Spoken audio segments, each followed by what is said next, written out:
साथियों, स्वागत है आपका self study classes with Sumit Jain YouTube channel में। तो साथियों, आज का सेशन स्टार्ट हो चुका है। सभी लोग एक बार वीडियो को लाइक कर देंगे और वीडियो को अपने मित्रों तक शेयर जरूर करिएगा, ठीक है। इसी प्रकार से दोस्तों रात्रि 9 बजे अपना ये सेशन होता है। और साथियों, यहां पर आज हम पढ़ने वाले हैं प्रगतिवाद के बारे में, ठीक है। प्रगतिवाद को पढ़ेंगे। सभी लोग दोस्तों ऐप जरूर डाउनलोड कर लें। सेल्फ स्टडी क्लासेस का ऐप आपको जरूर डाउनलोड करना है। सेल्फ स्टडी क्लासेस का ऐप अगर आप डाउनलोड कर लेते हो दोस्तों, तो आपको यहां पर बढ़िया कोर्स लॉन्च किया गया है हिंदी साहित्य का। हिंदी साहित्य का कोर्स दोस्तों मात्र 30 तारीख तक आपको मिलने वाला है 1100 रुपए में, ठीक है। तो इस 1100 के कोर्स में दोस्तों आप एडमिशन ले सकते हो। ये ऑफर सीमित समय के लिए है ना। चाहे टीजीटी पीजीटी वाले हो, पंजाब मास्टर कैडर वाले, या फिर दोस्तों यूकेएलटी, जो भी हमारे साथी हिंदी साहित्य वाले हैं, वो आज ही दोस्तों इस कोर्स में, हिंदी साहित्य के संपूर्ण कोर्स में, जहां पर आपको विस्तृत अध्ययन, जहां पर आपको ट्रिकी वीडियो, जहां पर आपको टॉपिक वाइज टेस्ट भी मिलेंगे और बहुत सारी चीजें यहां पर मिलने वाली हैं, ठीक है। तो दोस्तों ये जरूर ऐप डाउनलोड करें। और आज हम स्टार्ट करेंगे प्रगतिवाद को। प्रगतिवाद को यहां पर पढ़ने वाले हैं। प्रगतिवाद का आधार आपको बताना है। प्रगतिवाद का आधार क्या है, जल्दी से कमेंट में आप लिख दीजिए। प्रगतिवाद का आधार क्या है, फटाक से कमेंट में आपको बताना है। क्या माना जाता है प्रगतिवाद का आधार, लिखिए जल्दी से। 4 विकल्प आपके सामने होंगे दोस्तों। पहला विकल्प होगा रहस्यवाद, दूसरा हालावाद, तीसरा होगा दोस्तों प्रकृतिवाद, है ना, और चौथा होगा द्वंद्वात्मक भौतिकवाद। प्रगतिवाद का आधार आपको बताना है। कमेंट में आपका उत्तर जल्दी से आ जाना चाहिए। क्या हो जाएगा, स्तुति जी बताइए क्या है आंसर। गुरुचरण जी, ज्योति जी, प्रगतिवाद का आधार क्या होता है। और प्रगतिवाद का जो आधार होता है वो होता है द्वंद्वात्मक भौतिकवाद। द्वंद्वात्मक भौतिकवाद यानी कि आपका जो आशा जी, बिल्कुल सही आंसर जो है वो डी नंबर। अमित जी, है ना, प्रगतिवाद के प्रवर्तक कौन माने जाते हैं, ये उत्तर आपको बताना है। और आपको राइट आंसर दोस्तों बताइए, प्रगतिवाद के प्रवर्तक कौन माने जाते हैं, इसका उत्तर आपको चयन करना। आपको इतनी चीज तो पता है दोस्तों कि जो प्रगतिवाद है ये द्वंद्वात्मक भौतिकवाद पर आधारित है। द्वंद्वात्मक भौतिकवाद प्रगतिवाद का आधार है, ये तो सभी लोगों को पता है ना। और प्रगतिवाद एक राजनैतिक एवं सामाजिक शब्द है। मार्क्सवादी विचारधारा का साहित्य में प्रगतिवाद के रूप में उदय हुआ। यानी कि जो राजनीति के क्षेत्र में दोस्तों मार्क्सवाद है, वही साहित्य के क्षेत्र में क्या है, प्रगतिवाद है। प्रगतिवाद, इतनी चीजें तो सभी लोग जानते हैं, है ना। अब दोस्तों आगे के क्वेश्चनों की ओर बढ़ेंगे। अगला प्रश्न हम यहां पर देखेंगे, है ना। जल्दी से बताओ, आपको चयन करना है कि प्रगतिवाद के प्रवर्तक कौन माने जाते हैं। कमेंट में आपको लिखना है और क्वेश्चन ये बताना है दोस्तों कि किस रचना के द्वारा दोस्तों छायावाद का अंत हुआ। किस रचना में दोस्तों छायावाद के अंत की घोषणा की गई और ये घोषणा किसने की। कमेंट में बताइए सभी लोग, किसने की ये घोषणा, छायावाद के अंत की घोषणा किसने की थी और वो रचना कौन सी थी जिसके माध्यम से ये घोषणा की गई थी। और आपको पता है, बोले सर एक युगांत रचना है। कौन सी है, युगांत। युगांत रचना है। युगांत रचना दोस्तों ये किसकी मानी जाती है, पंत की मानी जाती है, ठीक है। युगांत, युगांत के माध्यम से पंत ने क्या किया, छायावाद के अंत की घोषणा की। और दोस्तों जब छायावाद का अंत हो जाता है तो यहीं से प्रगतिवाद प्रारंभ हो जाता है। इसलिए दोस्तों आपको पता है कि पंत को प्रगतिवाद का प्रवर्तक माना जाता है। पंत को प्रगतिवाद का प्रवर्तक माना जाता है, ये भी आपको पता होगा, ठीक है। अब दोस्तों राममूरत जी, छायावाद और उत्तर छायावाद के बीच कुछ वैसा ही संबंध देखता है जैसा मध्यकाल में भक्ति काल और रीति काव्य के बीच था।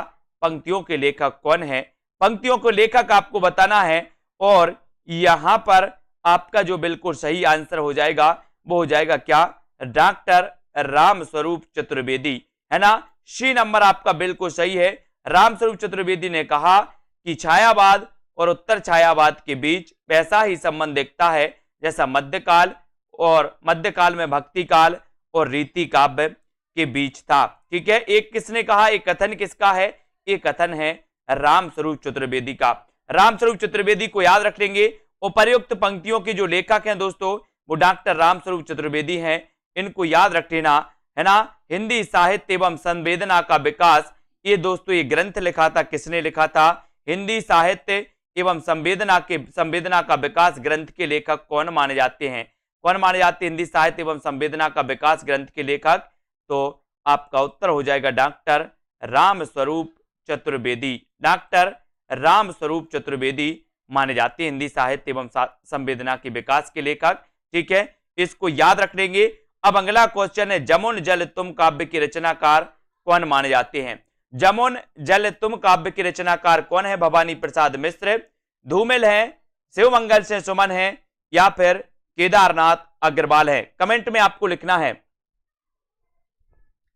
यस, दूध जल्दी से आपको बताना है। जमुन जल तुम काव्य के रचनाकार कौन है?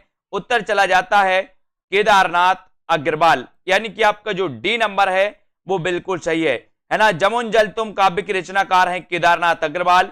और दोस्तों जमुन जल तुम काव्य के रचनाकार केदारनाथ अग्रवाल हैं।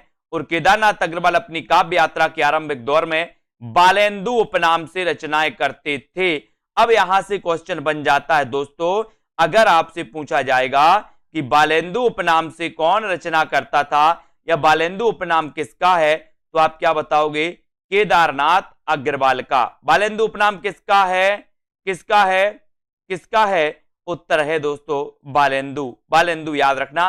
ठीक है, इनका दोस्तों बालेंदु उपनाम था केदारनाथ अग्रवाल का।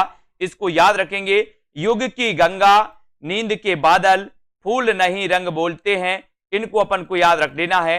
फूल नहीं रंग बोलते हैं, आग का आईना, ये मेरी तुम, मार प्यार के थापे, कहें केदार खरी खरी इत्यादि, ये जो रचनाएं हैं ये रचनाएं किसकी हैं?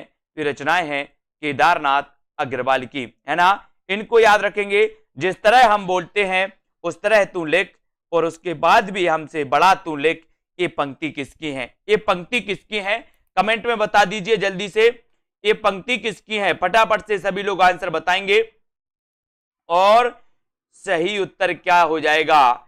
जल्दी से चयन करें कि जिस तरह हम बोलते हैं उस तरह तू लिख, और हमसे बड़ा तू लिख, ये जो पंक्ति है, जिस तरह हम बोलते हैं उस तरह तू लिख, और उसके बाद भी हमसे बड़ा तू लिख, ये पंक्ति है भवानी प्रसाद मिश्र की। किसकी है? भवानी प्रसाद मिश्र की। उत्तर चला जाता है विकल्प नंबर डी की तरफ। डी नंबर अपना जो उत्तर है वो बिल्कुल सही हो जाता है। उपर्युक्त पंक्तियों के रचनाकार कौन है? भवानी प्रसाद मिश्र हैं। भवानी प्रसाद मिश्र को सहजता का कवि कहा जाता है। इनके द्वारा रचित काव्य संग्रह है गीत फरोश, चकित है दुख, गांधी पंचसती, है ना, बुनी हुई रस्सी, खुशबू के शिलालेख, परिवर्तन जिए, त्रिकाल संध्या, इनकी रचनाएं मानी जाती हैं दोस्तों। इन्हें सहजता का कवि कहा जाता है। किसे कहा जाता है सहजता का कवि? भवानी प्रसाद मिश्र को, है ना। अगला क्वेश्चन है आपका। अगला है दोस्तों, इनमें से आपको चयन करना है कि इनमें से किस कवि को एक भारतीय आत्मा के उपनाम से जाना जाता है। किस कवि को एक भारतीय उपनाम के नाम से जाना जाता है, ये अपन को चयन करना है। तो बताइए प्रश्न क्रमांक 5 का, किस कवि को एक भारतीय आत्मा के उपनाम से जाना जाता है? माखनलाल चतुर्वेदी, बालकर्ण शर्मा नवीन, मैत्री शरण गुप्त, या फिर श्रीधर पाठक। किस कवि को एक भारतीय आत्मा उपनाम से जाना जाता है? तो बोले सर अगर भारतीय आत्मा उपनाम की बात करोगे तो वो जाना जाता है माखनलाल चतुर्वेदी को। एक भारतीय आत्मा, है ना, माखनलाल चतुर्वेदी को जाना जाता है दोस्तों। और एक नंबर आपका बिल्कुल सही है। माखनलाल चतुर्वेदी को एक भारतीय दोस्तों आत्मा के नाम से जाना जाता है। इनकी प्रसिद्ध कविता है कैदी और कोकिला। कैदी और कोकिला, है ना, पुष्पकी अभिलाषा, पुष्पकी अभिलाषा। जबकि मैत्री शरण गुप्त को राष्ट्रकवि के नाम से जाना जाता है। तो एक भारतीय आत्मा आपको याद रखना है ना। और कैदी और कोकिला, पुष्पकी अभिलाषा, ये माखनलाल चतुर्वेदी की श्रेष्ठ रचनाओं में इन्हें गिना जाता है। अब अगला क्वेश्चन आपको बताना है। स्तुति जी बताइए, अगला क्वेश्चन बताना है कि हिमक्रीटनी की रचयिता कौन है? हिमक्रीटनी के रचनाकार आपको चयन करना है। तब आपका राइट आंसर अंश यादव जी। हिमक्रीटनी की रचयिता कौन है? माखनलाल चतुर्वेदी, भवानी प्रसाद मिश्र, मैत्री शरण गुप्त, या फिर नरेंद्र शर्मा। बताइए। हिमकिरीटिनी के रचनाकार मैंने आपको कई बार बताया कि हिमकिरीटिनी और हिमतरंगिणी ये दो रचनाएं बहुत ही प्रसिद्ध है दोस्तों। हिमतरंगिणी के लिए ये माखनलाल चतुर्वेदी की रचना हिमतरंगिणी। हिमतरंगिणी की क्या क्या मिला था? हिमतरंगिणी के लिए मिला था साहित्य अकादमी पुरस्कार। सबसे पहले हिंदी में साहित्य अकादमी पुरस्कार जो मिला था वो मिला था दोस्तों किसे? हिमतरंगिणी रचना के लिए। और हिमतरंगिणी रचना के रचनाकार कौन है? माखनलाल चतुर्वेदी। ठीक है, अब दोस्तों हिमकिरीटिनी की बात आती है तो हिमकिरीटिनी की रचयिता भी कौन माने जाते हैं? माखनलाल चतुर्वेदी यानी कि आपका उत्तर चला जाता है एक की तरफ। हिमकिरीटिनी की रचनाकार राष्ट्रीय काव्यधारा के प्रमुख कवि माखनलाल चतुर्वेदी हैं, अन्य नाम इसके असंगत हो जाएंगे। ठीक है, अगले क्वेश्चन की ओर हम बढ़ेंगे। रामधारी सिंह दिनकर के बारे में आपको बताना है कि रामधारी सिंह दिनकर की काव्य कृति कौन सी है? लोकायतन, कुरुक्षेत्र, आर्यावर्त या फिर उन्मुक्त। रामधारी सिंह दिनकर की काव्य कृति कौन सी है? 4 विकल्प है रामधारी सिंह दिनकर की काव्य कृति, आपको बताना है उत्तर क्या हो जाएगा। रामधारी सिंह दिनकर की काव्य कृति, रामधारी सिंह दिनकर के बारे में अपन पढ़ते हैं कि सर इनकी एक कृति बहुत ही प्रसिद्ध मानी जाती है। वो प्रसिद्ध कृति कौन सी है? तो वो प्रसिद्ध कृति इनकी मानी जाती है रामधारी सिंह दिनकर की उर्वशी, है ना। उर्वशी मानी जाती है दोस्तों। 1961 की ये रचना है और 1961 की इस रचना के लिए 1972 में कौन सा पुरस्कार मिल जाता है? इसे मिल जाता है दोस्तों ज्ञानपीठ पुरस्कार 1972 में। रामधारी सिंह दिनकर की काव्य कृति कौन सी है? तो उत्तर चला जाता है कुरुक्षेत्र, है ना। कुरुक्षेत्र, परशुराम की यात्रा, उर्वशी, है ना, रश्मि रथी, ये रचनाएं मानी जाती हैं दिनकर जी की। तो उत्तर कहां चला जाता है? विकल्प नंबर बी की तरफ। कुरुक्षेत्र रामधारी सिंह दिनकर की काव्य कृति है। रामधारी सिंह दिनकर राष्ट्रीय सांस्कृतिक धारा के कवि है। इनको समय सूर अथवा अधेर का कवि कहा जाता है। दिनकर को उर्वशी महाकाव्य के लिए 1972 ईस्वी में भारतीय ज्ञानपीठ पुरस्कार प्रदान किया गया, है ना। और इनके द्वारा रचित प्रमुख कृतियां इस प्रकार से दोस्तों: रेणुका, होंकार, रसबंती, द्वंद्व गीत, रश्मि रथी, दिल्ली और नीम के पत्ते, ये रचनाएं मानी जाती हैं। जबकि लोकायतन पंत जी का महाकाव्य है ना। आर्यावर्त मोहनलाल महतो योगी की तथा उन्मुक्त सियाराम शरण गुप्त की रचनाएं हैं। प्रगतिवाद के संदर्भ में इनमें से एक कथन सही नहीं है। वह कथन कौन सा है? वो कथन आपको चयन करना है। कौन सा कथन प्रगतिवाद के संबंध में सही नहीं है? चयन करिए। ये 4 विकल्प हैं, कथन भी आपके पास है, इस कथन का आपको चयन करना है। तो प्रश्न क्रमांक आपका यहां पर है और प्रगतिवाद के बारे में कौन सा कथन सही नहीं है? प्रगतिवाद जन चेतना के साथ प्रकृति और कल्पना लोक में सौंदर्य खोजता है, या फिर दोस्तों प्रगतिवाद ने पहली बार साहित्यिक चेतना को यथार्थवाद की ओर अग्रसर होने की प्रेरणा दी पहली बार, है ना। यह प्रगतिवाद की मूल प्रेरणा मार्क्सवाद से विकसित हुई, ये तो सही है। प्रगतिवाद सामाजिक यथार्थ की अभिव्यक्ति को नहीं रचना का उद्देश्य मानता है, को ही रचना का उद्देश्य मानता है। और प्रगतिवाद जन जीवन के साथ प्रकृति और कल्पना लोक में सौंदर्य खोजता है। तो दोस्तों आपको पता है कि प्रगतिवाद में पहली बार साहित्यिक चेतना को यथार्थवाद की ओर अग्रसर होने की प्रेरणा दी, है ना। तो ये जो आपका उत्तर है वो कौन सा हो जाएगा? उत्तर हो जाएगा डी नंबर। प्रगतिवाद सामाजिक यथार्थ की अभिव्यक्ति को ही रचना का उद्देश्य मानता है, ऐसा नहीं है। यानी कि आपका उत्तर चला जाता है विकल्प नंबर डी की तरफ। डी की तरफ आपका राइट आंसर हो जाता है, डी नंबर आपका सही हो जाता है। प्रगतिवाद जनजीवन के साथ प्रकृति और कल्पना लोक में सौंदर्य खोजता है। यह कथन प्रगतिवाद के संदर्भ में सही नहीं है ना। ठीक है, तो इसका उत्तर आपका दोस्तों ए नंबर सही हो जाएगा। प्रगतिवाद जनजीवन के साथ प्रकृति और कल्पना लोक में सौंदर्य खोजता है, यह कथन प्रगतिवाद के संदर्भ में सही नहीं है। यानी कि आपका जो एक नंबर है, ए नंबर सही होगा। इसमें प्रगतिवाद जनजीवन के साथ प्रकृति और कल्पना लोक में सौंदर्य खोजता है, एक नंबर आपका सही होगा। बाकी डी नंबर आपका सही है। डी नंबर प्रगतिवाद सामाजिक यथार्थवाद की अभिव्यक्ति को रचना को उद्देश्य मानता है, ये तो सही है। ये मिसप्रिंट है यहाँ पर, ए नंबर आपका सही हो जाएगा। ठीक है, प्रगतिवाद ने पहली बार साहित्यिक चेतना को यथार्थ की ओर अग्रसर होने की प्रेरणा दी, इसको अच्छे से देख लेना। प्रगतिवाद की मूल प्रेरणा मार्क्सवाद से विकसित हुई, ये भी बिल्कुल सही है। ठीक है, प्रगतिवाद सामाजिक यथार्थ की अभिव्यक्ति को ही रचना का उद्देश्य मानता है, ये भी बिल्कुल सही है। प्रगतिवाद शब्द का सर्वप्रथम प्रयोग 1942 ईस्वी में मुक्तिबोध ने अपने एक लेख प्रगतिवाद एक दृष्टि आगामी कल में किया था दोस्तों। तो ये भी आपको याद रख लेना, प्रगतिवाद का सर्वप्रथम प्रयोग किसने किया था? तो ये किया था मुक्तिबोध ने किया था। और दोस्तों इसको याद रखेंगे, प्रगतिवाद एक दृष्टि आगामी कल में किया था इन्होंने, इसको याद रखेंगे। हिंदी काव्य मासलवाद के प्रवर्तक माने जाते हैं, तो कौन माने जाते? मासलवाद कई बार पूछा गया, बताइए मासलवाद के जो प्रवर्तक माने जाते हैं वो कौन माने जाते हैं? मासलवाद के प्रवर्तक बताइए कौन माने जाते हैं? हिंदी काव्य में मासलवाद के प्रवर्तक माने जाते हैं तो कौन माने जाते हैं? ये तो अपन ने कई बार पढ़ा है कि सर हालाबाद अगर पूछो तो हरिवंश राय बच्चन, मासलवाद अगर पूछो तो रामेश्वर शुक्ल अंचल। ठीक है, तो इसको आपको याद रख लेना है कि रामेश्वर शुक्ल अंचल, ये नंबर आपका सही है ना। मासलवाद के प्रवर्तक, इसको थोड़ा सा पढ़ेंगे कि हिंदी काव्य में रामेश्वर शुक्ल अंचल मासलवाद के प्रवर्तक माने जाते हैं।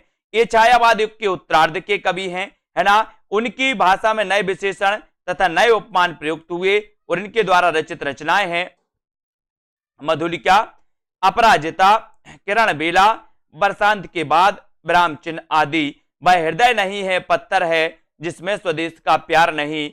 ये प्रसिद्ध काव्य पंक्तियां निम्न में से किस कवि की हैं? कवि का नाम आपको बताना, विकल्प में मैं आपको दे रहा हूं। वह हृदय नहीं है पत्थर है जिसमें स्वदेश का प्यार नहीं, यहां पर आपका विकल्प आ जाएगा। इस विकल्प का आंसर आपको बताना है, यहां पर आ जाइए, ये विकल्प है आपके, है ना। तो ये पंक्तियां बताना है, ये पंक्तियां किसकी हैं? तो आप पहले ही समझ गए दोस्तों, यहां पर ये जो पंक्तियां हैं वो ज्ञा प्रसाद शुक्ल स्नेही की हैं, है ना, द्वारा रचित हैं दोस्तों। ये वह हृदय नहीं है पत्थर है जिसमें स्वदेश की प्रति प्रेम नहीं, है ना। तो बताइए अब, प्रगतिशील लेखक संघ किस स्तर की संस्था है?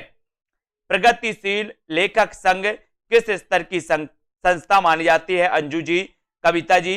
प्रश्न क्रमांक 11, राष्ट्रीय स्तर की, अंतरराष्ट्रीय स्तर की, राज्य स्तरीय या फिर हिंदी भाषी प्रांतीय? तो प्रगतिशील लेखक संघ आपको बता है कि दोस्तों ये प्रगतिशील लेखक संघ किस स्तर की संस्था है? तो ये है अंतरराष्ट्रीय स्तर की ये संस्था है। और बी नंबर आपका सही है ना। प्रगतिशील लेखक संघ अंतरराष्ट्रीय स्तर की संस्था है। इसकी स्थापना 1935 में सज्जाद जहीर ने लंदन में की थी, 1935 में।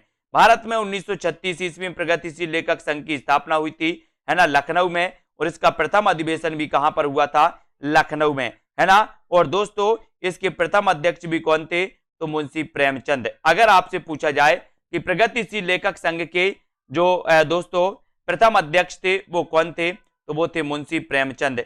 इनको याद रखेंगे। 1936 प्रगतिवाद के जन्म में किसका योगदान है? किसका योगदान है बताइए, किसका योगदान है? छायावादी, रोमानियत एवं पलायनवादी प्रवृत्ति का, प्रगतिशील लेखक संघ की स्थापना का, मार्क्सवादी प्रभाव या उपर्युक्त में से सभी? प्रगतिवाद के जन्म में किसका योगदान है? किसका योगदान है दोस्तों प्रगतिवाद के जन्म में?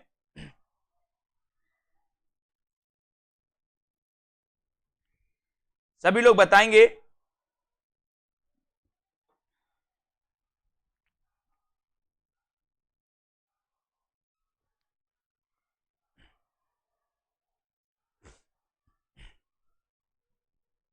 और राइट आंसर चला जाता है कि प्रगतिवाद के जन्म में किसका योगदान है? तो प्रयुक्त सभी, छायावाद, रोमानियत एवं पलायनवादी प्रवृत्ति का भी, प्रगतिशील लेखक संघ की स्थापना का, है ना, मार्क्सवादी प्रभाव, यानी कि उत्तर आपका डी नंबर बिल्कुल सही है। आधुनिक हिंदी साहित्य में प्रगतिवाद के जन्म में उपर्युक्त सभी परिस्थितियों का योगदान था। सन 1936 ईस्वी में लखनऊ में सज्जाद जहीर और डॉक्टर मुल्कराज आनंद के प्रयास से प्रगतिशील लेखक संघ की स्थापना हुई। प्रगतिशील लेखक संघ में मार्क्सवादी या साम्यवादी विचारधारा से प्रभावित होकर काव्य रचना करने वाले कवि शामिल थे दोस्तों, मार्क्सवादी या साम्यवादी। ठीक है, अगला क्वेश्चन है, आपको बताना है मैं उस जनपद का कवि हूं, काव्य रचना किस कवि की है? मैं उस जनपद का कवि हूं। अब साथियों, जिन भी साथियों ने अभी तक सेल्फ स्टडी क्लासेस का ऐप डाउनलोड नहीं किया है वो ऐप को जरूर डाउनलोड करेंगे। ऐप को डाउनलोड करना है आपको, और जिन भी साथियों को एडमिशन लेना है वो एडमिशन ले सकते हैं। ठीक है, एडमिशन जरूर ले दोस्तों। 30 तारीख तक बढ़िया ऑफर है आपके लिए, मात्र 1100 रुपए में। और मैं उस जनपद का कवि हूं, काव्य रचना किस कवि की है? तो किस कवि की है? तो ये आपका उत्तर हो जाएगा, मैं उस जनपद का कवि हूं, यानी कि आपका राइट आंसर हो जाएगा त्रिलोचन। त्रिलोचन यानी सी नंबर, ठीक है, सी आपका सही हो जाएगा। मैं उस जनपद का कवि हूं, काव्य रचना के रचनाकार त्रिलोचन है। धरती मिट्टी की बारात है ना, मिट्टी की बारात दो लोगों की है दोस्तों, दो कवियों की है। एक तो शिवमंगल से सुमन की भी रचना मिट्टी की बारात है, और त्रिलोचन की भी रचना मिट्टी की बारात है। अब कंफ्यूज नहीं होना यहां पर, नहीं तो कहीं पर आपको मिल जाए बोले मिट्टी की बारात के रचनाकार कौन है, तो आपको याद रख लेना कि मिट्टी की बारात त्रिलोचन जी की भी रचना है, और दोस्तों शिवमंगल से सुमन की भी रचना है, ठीक है। तो मिट्टी की बारात याद रख लेना। नागार्जुन की प्रमुख रचनाओं में युगधारा है ना, सतरंगी पंखों वाली, भस्मांकुर, तुमने कहा था, प्यासी पथराई आंखें, केदारनाथ अग्रवाल की रचनाएं हैं। ये अपूर्वा, युग की गंगा, नींद के बादल और आग का आईना, ये केदारनाथ अग्रवाल की हैं, है ना। बाकी नागार्जुन की युगधारा याद करना, सतरंगी पंखों वाली, भस्मांकुर, तुमने कहा था, और प्यासी पथराई आंखें, ठीक है। त्रिलोचन का वास्तविक नाम आपको बताना है, क्वेश्चन कई बार आया है। 14 का आंसर बताइए, त्रिलोचन का वास्तविक नाम क्या है?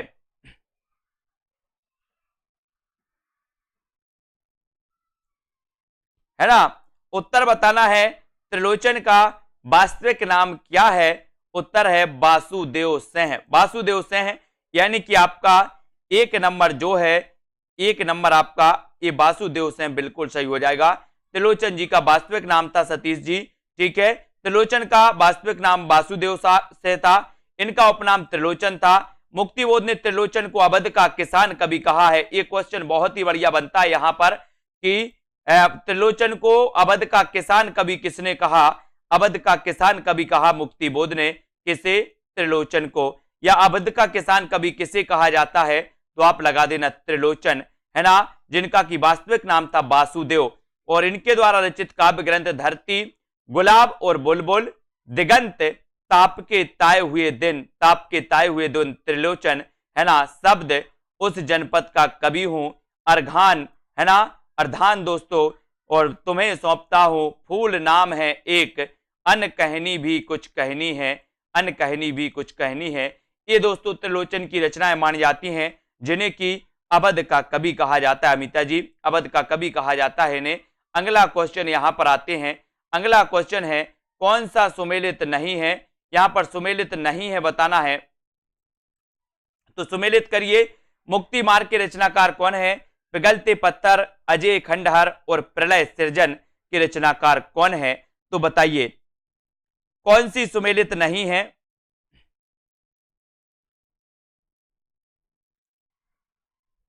और यहां पर आपको पता है, बोले सर मुक्ति मार्ग ये तो भारत भूषण अग्रवाल की है, पिघलते पत्थर रांगे राघव की है, अजय खंडहर ये निराला की नहीं है ना, प्रलय सृजन ये शिवमंगल से सुमन की है, तो बिल्कुल सही है।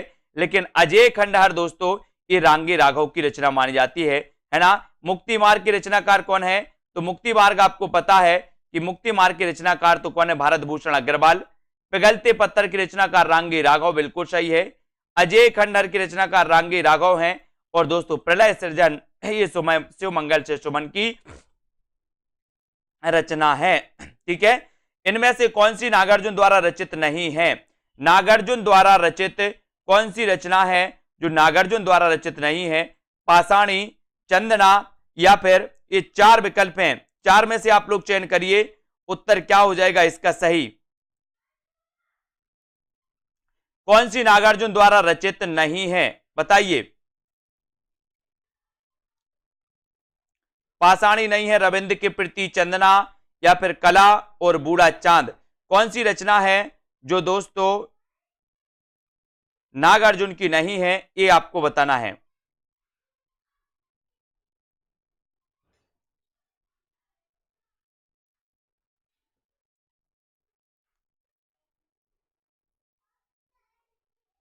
और आपका बिल्कुल सही आंसर है, बोले सर कला और बूढ़ा चांद। कला और बूढ़ा चांद के रचनाकार पंत जी हैं, सुमित्रानंदन पंत जी, जिन्हें 1960 में साहित्य अकादमी पुरस्कार भी मिला था, है ना। नागार्जुन की तो पाषाणी है, रविंद्र के प्रति है, चंदना भी है, लेकिन कला और बूढ़ा चांद नहीं है, यानी कि उत्तर आपका सी नंबर की तरफ चला जाता है। कला और बूढ़ा चांद नागार्जुन द्वारा रचित नहीं बल्कि ये पंत द्वारा रचित है दोस्तों। इस कृति पर 1960 में इन्हें साहित्य अकादमी पुरस्कार मिला था, है ना। जबकि बादल को घिरते देखा, पाषाणी, सिंदूर तिलकित भाल, तुम्हारी दंतुरिन मुस्कान, चंदना, पांच पूत भारत माता के, है ना। रविंद्र के प्रति कालिदास, हरिजन गाथा, अकाल और उसके बाद, और नागार्जुन द्वारा रचित ये रचनाएं मानी जाती है। हरिजन गाथा भी दोस्तों नागार्जुन की है ना। रविंद्र के प्रति कालिदास ये भी मानी जाती है। अगला क्वेश्चन है, कबीर के उपरांत हर विध्वंसकारी और जन विरोधी शक्ति को सर्वाधिक खुली चुनौती देने वाले साहित्यकार जो थे वो कौन थे, बताइए कौन थे। कबीर के उपरांत हर विध्वंसकारी और जन विरोधी शक्ति को सर्वाधिक खुली चुनौती देने वाले साहित्यकार हैं तो कौन है। निराला, नागार्जुन, दिनकर या फिर हरिऔध। कबीर के उपरांत आपको बताना है, तो कबीर के उपरांत हर विध्वंसकारी और जन विरोधी शक्ति को सर्वाधिक खुली चुनौती देने वाले जो साहित्यकार माने जाते हैं वो माने जाते हैं कौन, नागार्जुन। कौन माने जाते हैं, नागार्जुन। और उत्तर चला जाता है विकल्प नंबर वी की तरफ, नागार्जुन आपका राइट आंसर है। कबीर के उपरांत हर विध्वंसकारी और जन विरोधी शक्ति को सर्वाधिक खुली चुनौती देने वाले साहित्यकार जो माने जाते हैं वो नागार्जुन। और नागार्जुन का एक क्वेश्चन आता है कि इनका वास्तविक नाम क्या था, तो इनका वास्तविक नाम क्या था दोस्तों, वैद्यनाथ मिश्र। नागार्जुन का वास्तविक नाम क्या था, तो उत्तर लगाना है वैद्यनाथ मिश्र। वे शुरुआती दिनों में माली उपनाम से रचना लिखते थे, है ना। और नागार्जुन एक कवि होने के साथ साथ उपन्यासकार और मैथिल के श्रेष्ठ कवियों में जाने जाते हैं। अब ये माली भी आपको याद रख लेना, ये नोट्स कर लेना। नागार्जुन का वास्तविक नाम वैद्यनाथ था, और दोस्तों कभी अगर माली उपनाम इनका पूछ लिया जाए तो इनका एक उपनाम माली भी है और इन्हें नागार्जुन भी कहा जाता है। तो नागार्जुन, माली और वैद्यनाथ मिश्र, है ना। वे शुरुआती दिनों में माली नाम से लिखते थे दोस्तों, ये भी आपको याद रख लेना, ठीक है। कौन, नागार्जुन। अगला क्वेश्चन है आपका, द्वंद्वात्मक भौतिक विकासवाद किस काव्यधारा का आधार है। नई कविता का, प्रगतिवाद का, समानांतर कविता का, या फिर इनमें से कोई नहीं।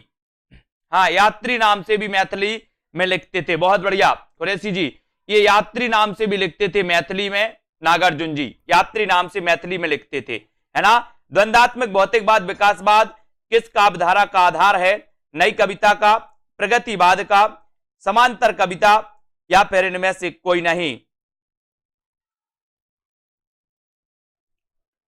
तो द्वंद्वात्मक भौतिकवाद विकासवाद आपसे पूछा गया किस काव्यधारा का आधार है, तो वो काव्यधारा कौन सी है, वो काव्यधारा है प्रगतिवाद।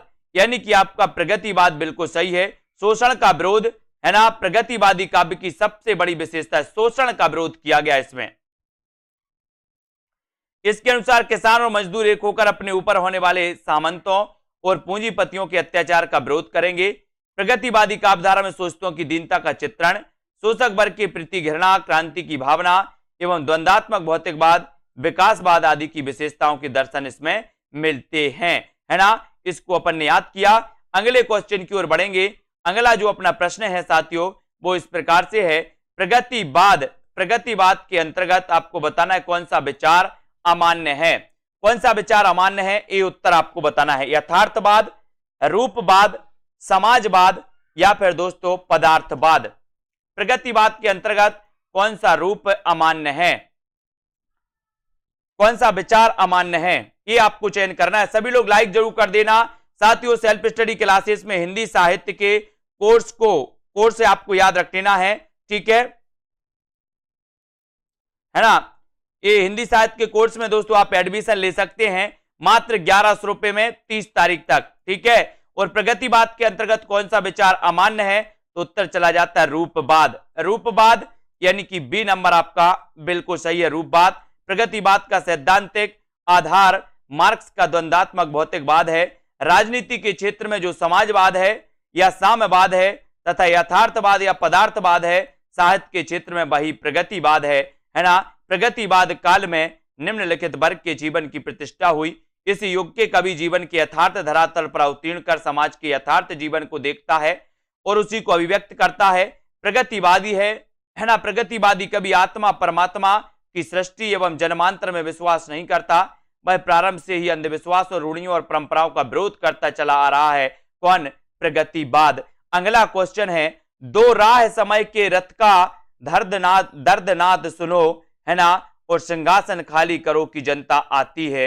ये पंक्ति बताइए किसकी है? सिंहासन खाली करो कि जनता आती है। 20 का आंसर, 20 का बताओगे? दो राय के समय का उत्तर आपका बिल्कुल सही आंसर है यहां पर कि दोस्तों सिंहासन खाली करो कि जनता आती है। ये रामधारी सिंह दिनकर द्वारा उद्धृत जो पंक्तियां हैं दोस्तों बहुत ही महत्वपूर्ण हैं, कई बार एग्जाम में पूछी गई, है ना। दो राह समय के रथ का दर्दनाद सुनो, रामधारी सिंह दिनकर। तुमको पीड़ा में ढूंढा, तुमको ढूंढेगी पीड़ा। बहुत बढ़िया। तुमको पीड़ा में ढूंढा, तुमको पीड़ा में ढूंढा, तुमको ढूंढेगी पीड़ा। महादेवी वर्मा की पंक्ति, है ना। चित्रमय किरणा अधूरी सकी वो मुझसे कहकर जाते, ये मैथिली शरण गुप्त की मानी जाती है ना। दिनकर की काव्य रचना नहीं है तो कौन सी नहीं है? ओंकार, कुरुक्षेत्र, उर्वशी या फिर त्रिधारा। दिनकर की काव्य रचना कौन सी नहीं है? प्रश्न क्रमांक 21 का आंसर आपको बताना है।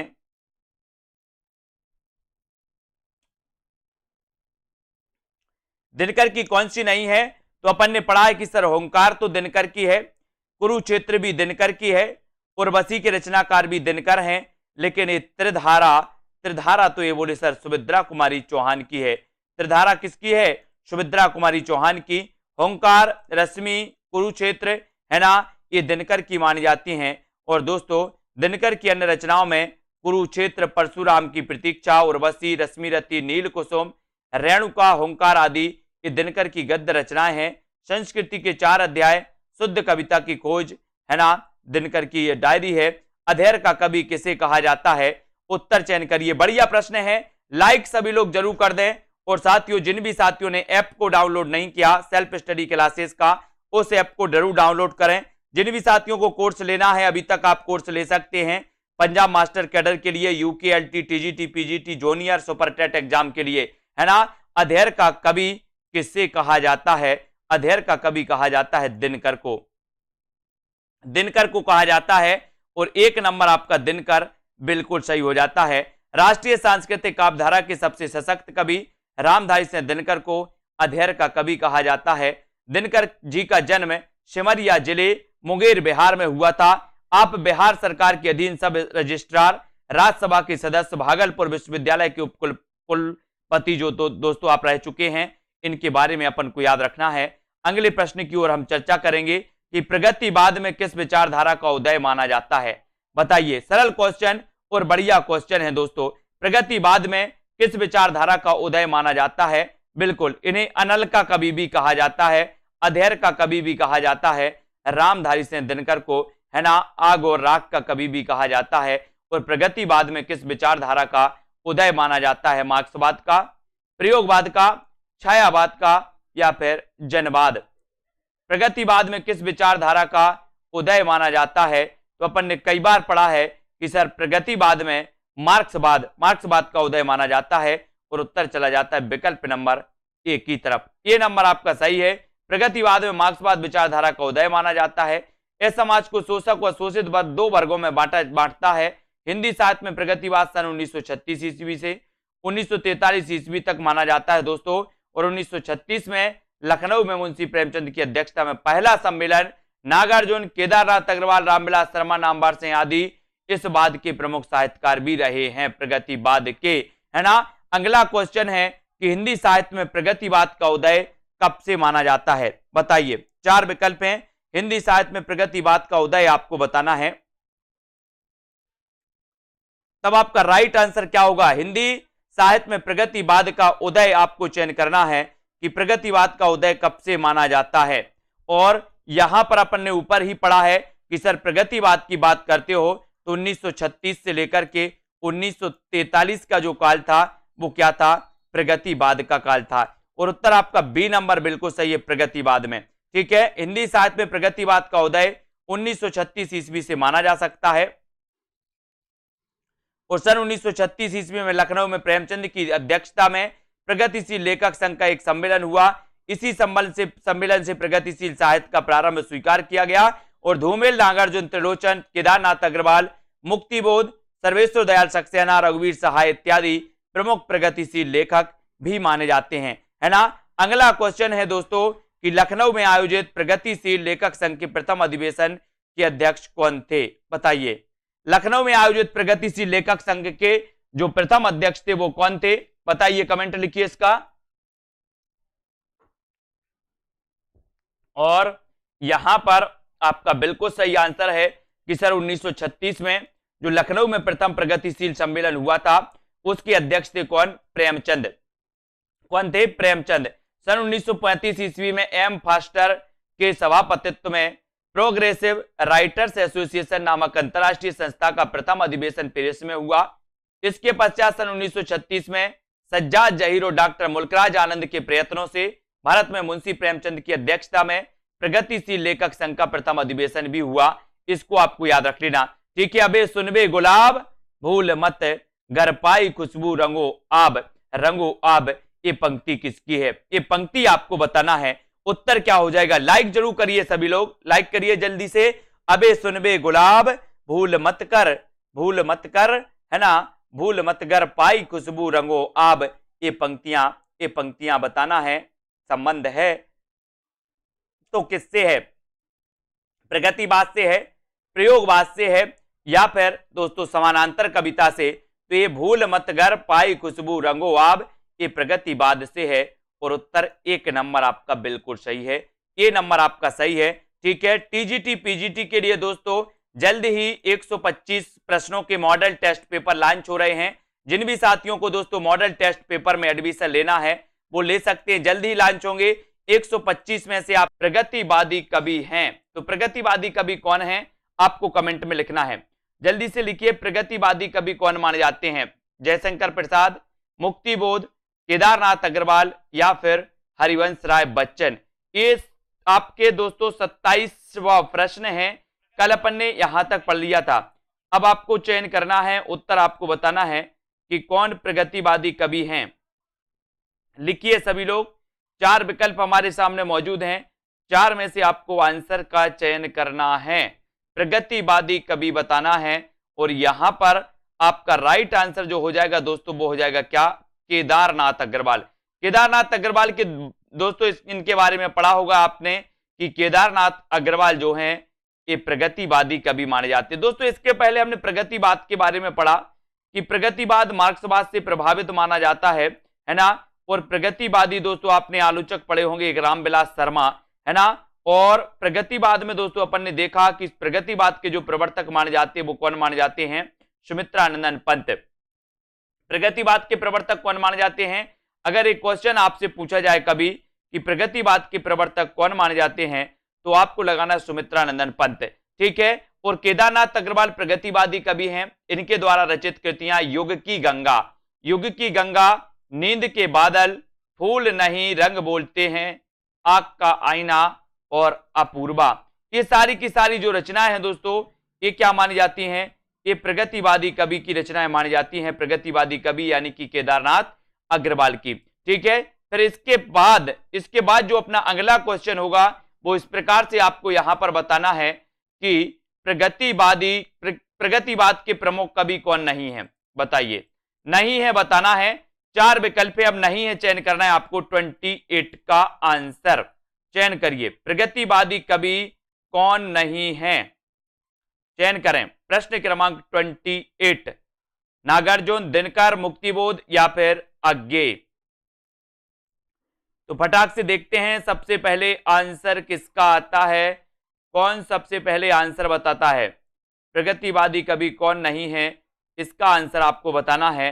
तो आपने पढ़ा है कि नागार्जुन तो हैं, इनका वास्तविक नाम क्या था, इनका वास्तविक नाम था बैद्यनाथ नागार्जुन का, है ना। ये तो प्रगतिवादी माने जाते हैं, दिनकर भी हैं, है ना। और कौन नहीं है दोस्तों, अज्ञेय, पुलिसर अज्ञेय, ये प्रगतिवादी कवि हैं।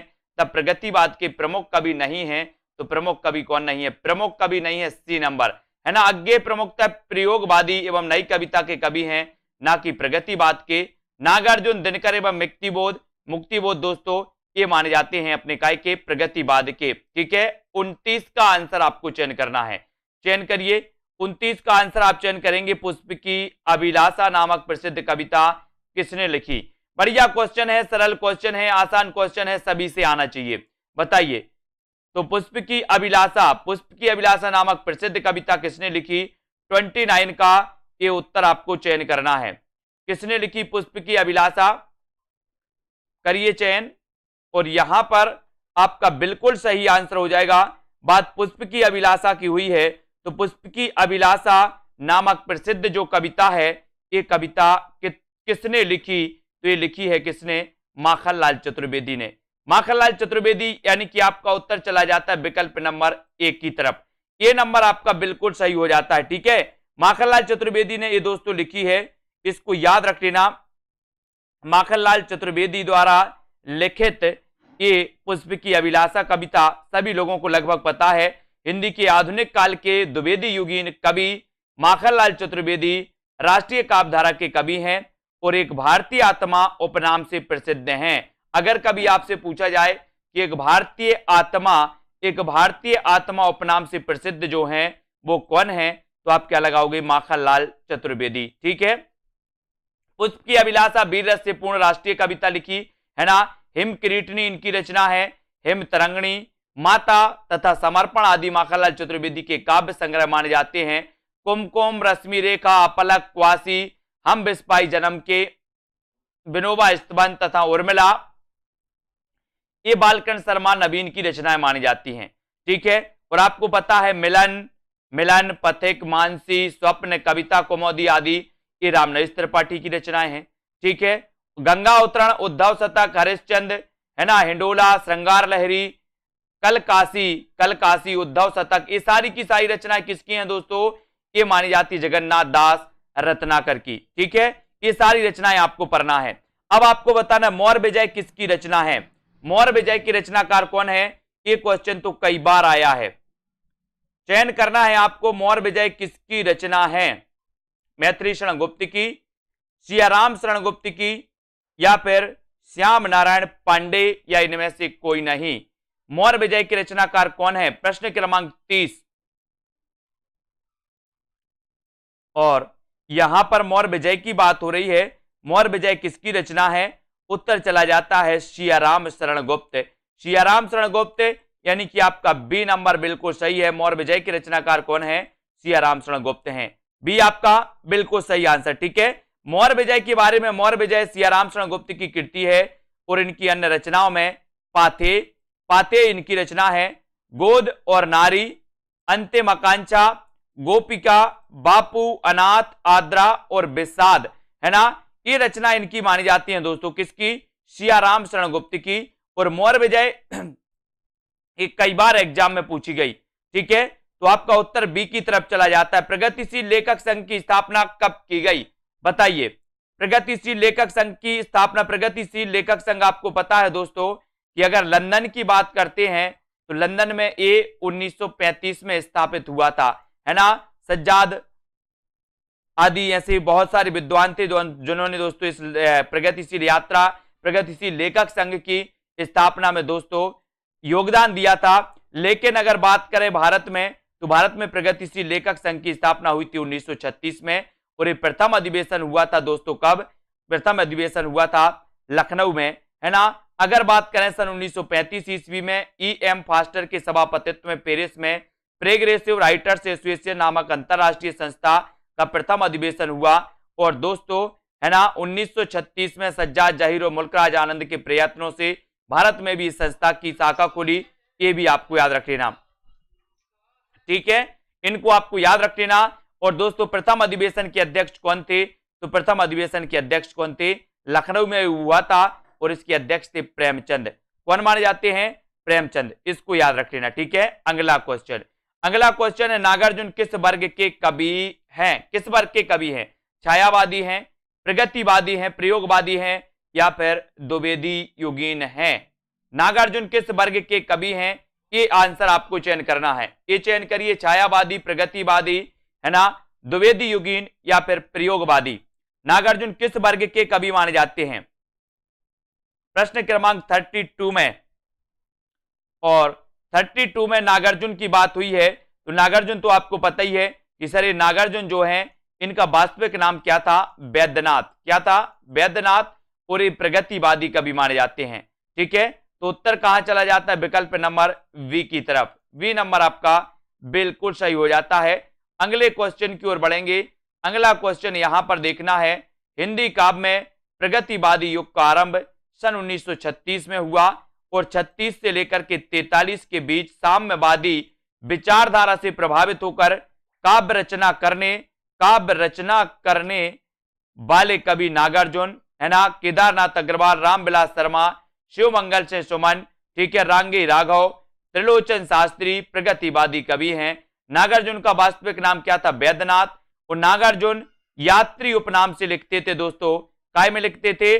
मैथिली में। मैथिली में यात्री उपनाम से लिखते थे, ये भी आपको याद रख लेना। इनकी रचनाओं की जब भी बात होती है तो युगधारा, सतरंगे पंखों वाली, प्यासी पथराई आंखें, भस्मांकुर, तालाब की मछलियां, है ना, खिचड़ी विप्लव देखा हमने, तुमने कहा था, और हजार हजार बाहों वाली, पुरानी जूतियों का कोरस, ये सभी दोस्तों नागार्जुन की रचनाएं मानी जाती हैं, है ना। और ये यात्री नाम से कौन सी भाषा में लिखते थे? मैथिली में। ये क्वेश्चन भी कई बार आया है कि यात्री नाम से मैथिली में लिखते थे कौन? नागार्जुन। ठीक है, अब आपको बताना, रामधारी सिंह दिनकर की किस कृति को आधुनिक युग की गीता कहा गया है?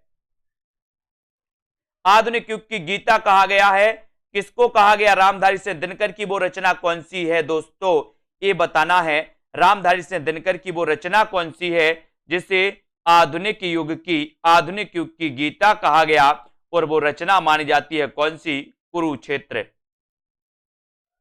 कौन सी मानी जाती है? कुरुक्षेत्र।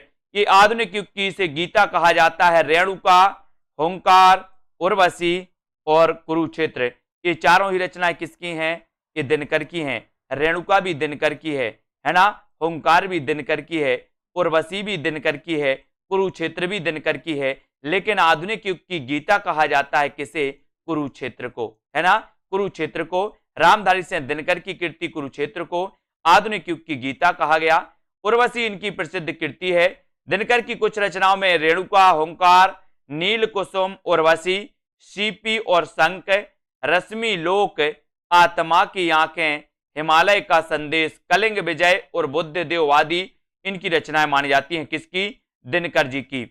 अगला क्वेश्चन है आयुष जी, हल्दी घाटी वीर रस प्रधान प्रबंध काव्य है तो कौन सा है? हल्दी घाटी वीर रस प्रधान प्रबंध काव्य है श्याम नारायण पांडे, नवीन, सोहनलाल द्विवेदी या फिर इनमें से कोई नहीं। हल्दी घाटी वीर रस प्रधान प्रबंध काव्य कौन सा है? 34। और हल्दी घाटी वीर रस प्रधान प्रबंध काव्य अगर आपसे पूछा गया है तब आपका हल्दी घाटी वीर रस प्रधान प्रबंध काव्य जो माना जाता है वो माना जाता है श्याम नारायण पांडे, है ना, श्याम नारायण पांडे। यानी कि ये नंबर आपको बोले श्याम को हल्दी, श्याम को क्या लग रही है? हल्दी लग रही है, तो हल्दी से हल्दी घाटी और श्याम से श्याम नारायण पांडे, है ना। तो उत्तर कहां चला जाता है? विकल्प नंबर ए की तरफ। ये नंबर अपना सही हो जाता है। हल्दी घाटी श्याम नारायण पांडे की कृति है, यह वीर रस प्रधान काव्य है और इनकी अन्य महत्वपूर्ण रचनाएं हैं जय हनुमान, है ना, तुमुल, रिमझिम, हल्दी घाटी तथा जौहर, ये मानी जाती है श्याम नारायण पांडे की रचनाएं। हल्दी घाटी तो याद रख लेना, ये तो पूछी जाती है। रामधारी सिंह दिनकर को किस कृति पर ज्ञानपीठ पुरस्कार प्राप्त हुआ दोस्तों? कौन सी कृति पे इन्हें ज्ञानपीठ पुरस्कार मिला था? दिनकर जी को उर्वशी के लिए, कुरुक्षेत्र के लिए, सामधैनी के लिए या फिर हुंकार के लिए? करिए चयन।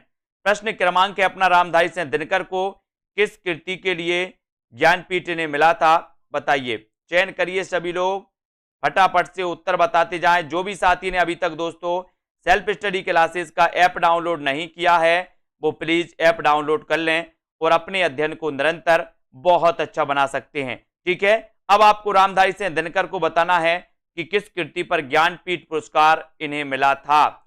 ज्ञानपीठ पुरस्कार किन्हें मिला था, किस रचना के लिए मिला था, तो आपको वैसे भी पता है कि उर्वशी के लिए इन्हें मिला था 1972 में। उर्वशी के लिए इन्हें मिला था 1972 में, जो कि लगभग सभी लोगों को पता है। ठीक है, सभी को पता है, वेरी गुड। तो ये नंबर आपका बिल्कुल सही होगा। रामधारी सिंह दिनकर को उर्वशी नामक गीति नाट्य पर सर्वोच्च साहित्य पुरस्कार ज्ञानपीठ पुरस्कार प्राप्त हुआ, जो कि बहुत ही महत्वपूर्ण है। ठीक है, बहुत बढ़िया। और रामधारी सिंह दिनकर की रचनाओं की अगर जब भी बात होती है तो रचनाओं में कौन सी आती है दोस्तों, रचनाओं में रामधारी सिंह दिनकर की कुरुक्षेत्र, रेणुका, हुंकार, सामधेनी, है ना, रश्मि रति, नील कुसुम, हारे को हरिनाम, ये रचनाएं इनकी आती हैं। ठीक है, अब युगधारा के रचयिता आपको बताना है, युगधारा के रचयिता कौन है। युगधारा के रचयिता जल्दी से चयन करिए, युगधारा के रचयिता कौन माने जाते हैं। सुमित्रानंदन पंत जी, महादेवी वर्मा, केदारनाथ अग्रवाल या फिर नागार्जुन। युगधारा के रचयिता कौन है बताइए। युगधारा, और अभी अपन ने पढ़ा भी है, क्या पढ़ा है कि सर युगधारा के जो रचयिता हैं वो रचयिता है कौन, नागार्जुन। इनका वास्तविक नाम क्या था, बोले सर वैद्यनाथ, है ना। ये मैथिली में किस नाम से लिखते थे, तो मैथिली में लिखते थे यात्री नाम से। ठीक है, ये भी सभी को पता है। तो उत्तर चला जाता है सी की तरफ। सी नंबर आपका बिल्कुल सही है। युगधारा, इनकी रचनाओं में युगधारा, सतरंगे पंखों वाली, है ना, प्यासी पथराई आंखें, भस्मांकुर, ठीक है, तालाब की मछलियां, तुमने कहा था, खिचड़ी विप्लव, देखा हमने, नागार्जुन की रचना, हजार हजार बाहों वाली रचना भी इन्हीं की है, पुरानी जूतियों का कोरस, नागार्जुन की प्रमुख काव्य कृतियां मानी जाती हैं दोस्तों, है ना। ये भस्मांकुर इनका एक क्या माना जाता है, खंड काव्य माना जाता है, खंड काव्य। ठीक है, इसको भी अपन को याद रख लेना, भस्मांकुर इनका खंड काव्य है दोस्तों, किसका, दिनकर अपने नागार्जुन जी का। अब यहां पर काव्य संग्रहों के साथ सुमेलित करना है, तो ये सुमेलित करना है आपको, कूट भी नीचे दिया है, कूट में से चयन करिए और सुमेलित करिए कि फूल नहीं रंग बोलते के रचनाकार कौन है, बुनी हुई रस्सी के रचनाकार कौन है, या फिर युगधारा के रचनाकार कौन है। जल्दी से बताइए सभी लोग, बुनी हुई रस्सी के रचनाकार कौन है, कमेंट में लिखिए। बुनी हुई रस्सी के रचनाकार कौन माने जाते हैं, कमेंट में आपको लिखना है। बुनी हुई रस्सी, और नागार्जुन की कौन सी कृति है, केदारनाथ अग्रवाल की कौन सी है, भवानी प्रसाद मिश्र की कौन सी कृति है। हाँ, माली भी इनका उपनाम है, दिनेश जी बिल्कुल सही, है ना। तो यहां पर आपका उत्तर चला जाएगा दोस्तों क्या, सी की तरफ। ठीक है, ठीक है, सी तरफ आपका बिल्कुल सही हो जाएगा। यानी कि दोस्तों नरेंद्र शर्मा का अपन ने देखा प्रवासी के गीत, ये है ना। नागार्जुन की अपन ने युगधारा पढ़ी है, केदारनाथ अग्रवाल की फूल नहीं रंग बोलते हैं, भवानी प्रसाद मिश्र की बुनी हुई रस्सी, है ना। तो इस प्रकार से अपना ये हो जाएगा। यहां पर देख लो सीधे सीधे, बोले सर, है ना, नरेंद्र शर्मा प्रवासी के गीत, नरेंद्र शर्मा की रचना प्रवासी के गीत है, नागार्जुन की रचना युगधारा है, केदारनाथ अग्रवाल फूल नहीं रंग बोलते हैं, ठीक है, भवानी प्रसाद मिश्र बुनी हुई रस्सी, और कुंवर नारायण आत्मजयी, आत्मजयी। ठीक है, बालकृष्ण शर्मा नवीन का सर्वप्रथम प्रकाशित काव्य संग्रह है तो कौन सा है। बालकृष्ण शर्मा नवीन का हमें बताना है क्वासी, उर्मिला, रश्मि रेखा या फिर कुमकुम। यानी कि आपका 38 का आंसर बालकृष्ण शर्मा नवीन का सर्वप्रथम प्रकाशित जो काव्य संग्रह है वो आपको बताना है, वो कौन सा है, सर्वप्रथम प्रकाशित बताना है। और अपन ने पढ़ा भी है, कौन सा है सर्वप्रथम, क्वासी। 38 का आंसर बताना है आपको। और यहां पर आपका राइट आंसर हो जाएगा कुमकुम, है ना। बालकृष्ण शर्मा नवीन का सर्वप्रथम प्रकाशित जो काव्य संग्रह है वो काव्य संग्रह है कुमकुम। यानी आपका उत्तर डी नंबर, कुमकुम सही होगा। बालकृष्ण शर्मा नवीन का प्रथम प्रकाशित जो कविता संग्रह है दोस्तों वो कुमकुम है ना। इसके अतिरिक्त नवीन के अन्य काव्य ग्रंथ उर्मिला, आपलक, रश्मि रेखा और क्वासी ये माने जाते। ठीक है, कौन सी रचना रामधारी सिंह दिनकर की नहीं है, रामधारी सिंह दिनकर की कौन सी रचना नहीं है बताइए जल्दी से, कौन सी रचना नहीं है दिनकर जी की। चयन करेंगे सभी लोग, दिनकर जी की कौन सी रचना नहीं मानी जाती।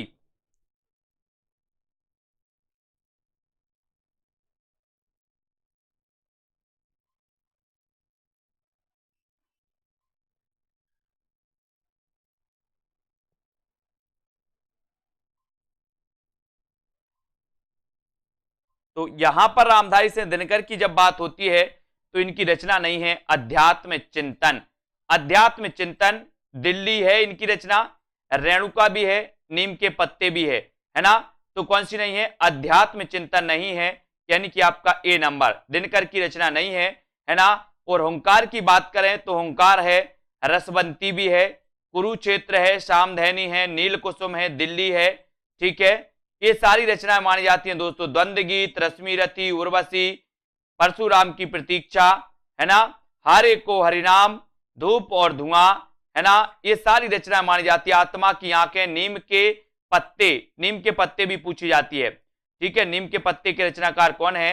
एक हथौड़े वाला घर में और हुआ किसकी पंक्ति है। एक हथौड़े वाला घर में और हुआ, ये पंक्ति किसकी है, ये पंक्ति बताना है। ये पंक्ति एक हथौड़ा वाला घर में और हुआ, ये किसकी पंक्ति है।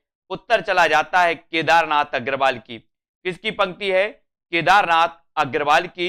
और ए नंबर केदारनाथ अग्रवाल आपका बिल्कुल सही हो जाता है। केदारनाथ अग्रवाल प्रगतिवाद के प्रमुख कवि हैं, है ना। एक हथौड़ा वाला घर में और हुआ, आज नदी बिल्कुल उदास थी, है ना। इन पंक्तियों तथा इनकी काव्य कृतियां इस प्रकार हैं दोस्तों। नींद के बादल, युग की गंगा केदारनाथ अग्रवाल, फूल नहीं रंग बोलते हैं केदारनाथ अग्रवाल। ये रचनाएं अपन को याद करना है, ठीक है। ये रचनाएं हमेशा पूछी जाती हैं। बढ़ते हैं अगले क्वेश्चन की ओर, अगले प्रश्न को देखते हैं। इनमें से कौन सा कवि प्रगतिवादी नहीं है। ये क्वेश्चन तो कई बार पूछे जाते हैं, और प्रगतिवादी जो कवि हैं उनको आपको याद करना है। कौन सा प्रगतिवादी कवि नहीं है बताइए। केदारनाथ अग्रवाल नहीं है, भवानी प्रसाद मिश्र, त्रिलोचन या फिर शिवमंगल सिंह सुमन। प्रगतिवादी जो कवि हैं वो कौन नहीं है, ये प्रश्न आपको बताना है। कौन सा कवि प्रगतिवादी नहीं है, और इसका सही उत्तर होगा आपका कि जो प्रगतिवादी नहीं है वो कौन नहीं है, भवानी प्रसाद मिश्र, है ना। यानी कि आपका जो बी नंबर है वो बिल्कुल सही है, ठीक है। भवानी प्रसाद मिश्र आपका सही हो जाएगा दोस्तों। हरि भवानी शकुन करे, शेर नरे रघुधर्म करे। तो भवानी प्रसाद प्रयोगवादी कवि माने जाते हैं, है ना। तो केदारनाथ अग्रवाल, वासुदेव सिंह, त्रिलोचन, शिवमंगल सिंह सुमन ये प्रगतिवादी कवि माने जाते हैं, जबकि भवानी प्रसाद मिश्र ये प्रयोगवादी कवि हैं, है ना। और ये दूसरे तार सप्तक से जुड़े हुए थे। कौन, भवानी प्रसाद मिश्र, है ना। अब यहां पर बढ़ते हैं, कृतियों तथा कृतिकारों को सुमेलित करना है ईश्वर की अध्यक्षता में।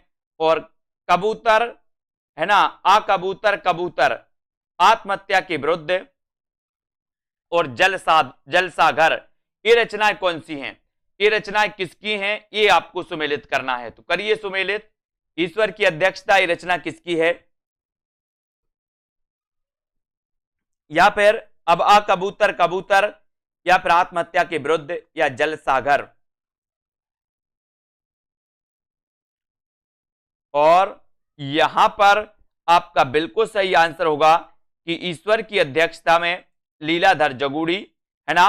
कबूतर के रचनाकार उदय प्रकाश, आत्महत्या के रघुवीर सहाय, जलसाघर के रचनाकार श्रीकांत, और सतरंगे पंखों वाली ये नागार्जुन। अब आपसे अगर पूछा जाए कि ईश्वर की अध्यक्षता में की रचनाकार कौन है, लीलाधर जगूड़ी हैं। कबूतर के रचनाकार कौन है, उदय प्रकाश हैं। आत्महत्या के विरुद्ध के रचनाकार कौन है, रघुवीर सहाय, है ना। जलसाघर के रचनाकार कौन है, तो श्रीकांत हैं। सतरंगे पंखे वाली की रचना किसने की, तो वो की नागार्जुन ने। ये रचनाएं आपको याद करना है, ये हमेशा पूछी जाएंगी। हालाबाद के प्रवर्तक कौन है, ये क्वेश्चन तो अभी पूछा गया था पंजाब मास्टर गाइडर में। हालाबाद के प्रवर्तक कौन है बताइए। कौन माने जाते हैं दोस्तों, मासलवाद और हालाबाद ये दो चले थे। अब मासलवाद तो आपको पता है रामेश्वर शुक्ल अंचल हैं, लेकिन हालाबाद आपसे पूछा गया तो हालाबाद के प्रवर्तक कौन है? नरेंद्र शर्मा, रामेश्वर शुक्ल अंचल, जगदीश गुप्त या फिर हरिवंश राय बच्चन। हालाबाद के प्रवर्तक कौन माने जाते हैं? ये उत्तर आपको चयन करना है, सभी लोग चयन करेंगे उत्तर को। हालाबाद के प्रवर्तक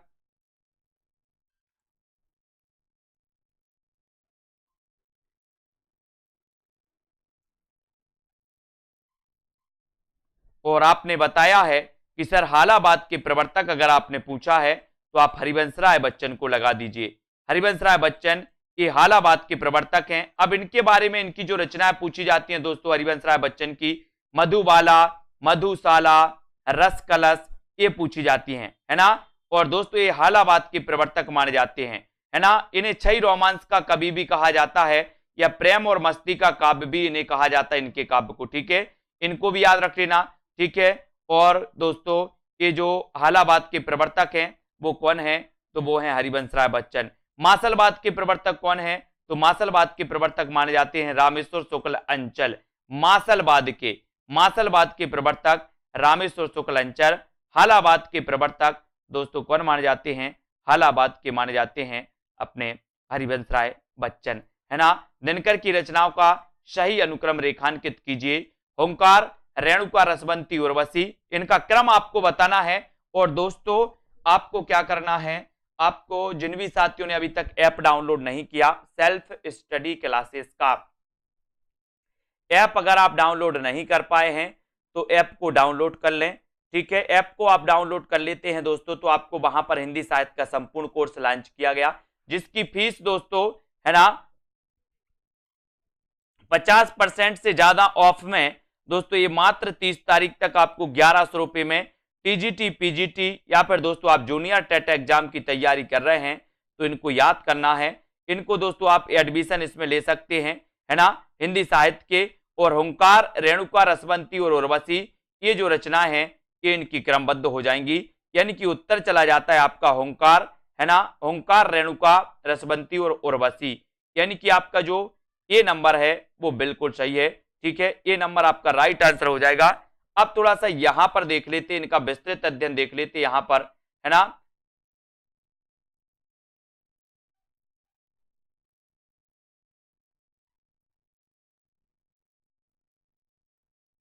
ठीक है, इसको थोड़ा सा अपन देखते हैं,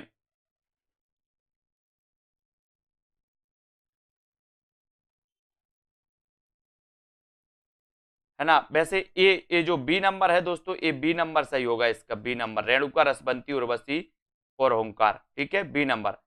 इसको देख लो थोड़ा सा, ये बी नंबर सही, हाँ ऑप्शन गलत है,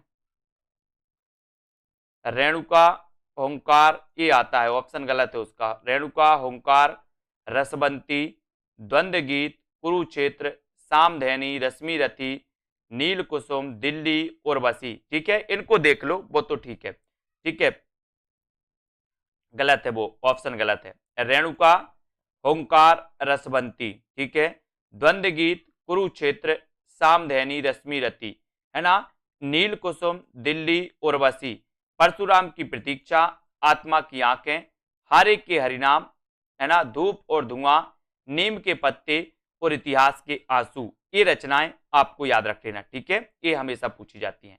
अगला क्वेश्चन यहां पर देखो, अगला क्वेश्चन है रचनाकारों के सामने रचनाओं को हमें सुमेलित करना है।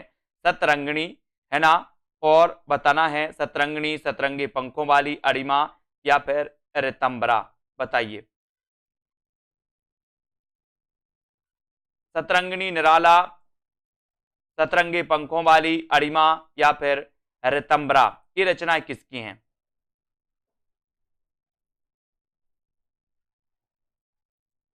तो ये रचनाएं आपसे पूछी जाएंगी दोस्तों, तो यहां पर अपन सीधे सीधे देखो, सतरंगिनी रचना तो किसकी है? हरिवंश राय बच्चन की। सतरंगे पंखों वाली रचना किसकी है? नागार्जुन की, ठीक है। अड़िमा के रचनाकार कौन है? सूर्यकांत त्रिपाठी, निराला। रितंबरा रचना किसकी है? केदारनाथ अग्रवाल की। और हम बिस्पाई जन्म के बाल कृष्ण शर्मा, ठीक है। सतरंगिनी आपसे पूछा जाएगा, बोले हरिवंश राय बच्चन सतरंगिनी, है ना। बोले हरि ने सतरंगी दुनिया बनाई है, बनाई कि नहीं बनाई? सतरंगी दुनिया किसने बनाई? आपने बनाई कि हरि ने बनाई? बोले सर हरि ने बनाई, तो हरिवंश राय बच्चन ठीक है। सतरंगे पंखों वाली को कौन खा गया? बोले सतरंगे पंखों वाली को नांग खा गया, नांग खा गया तो नागार्जुन, ठीक है। अरिमा किसकी है? अरिमा सूर्यकांत त्रिपाठी निराला, निराला की है, इसको याद रखो।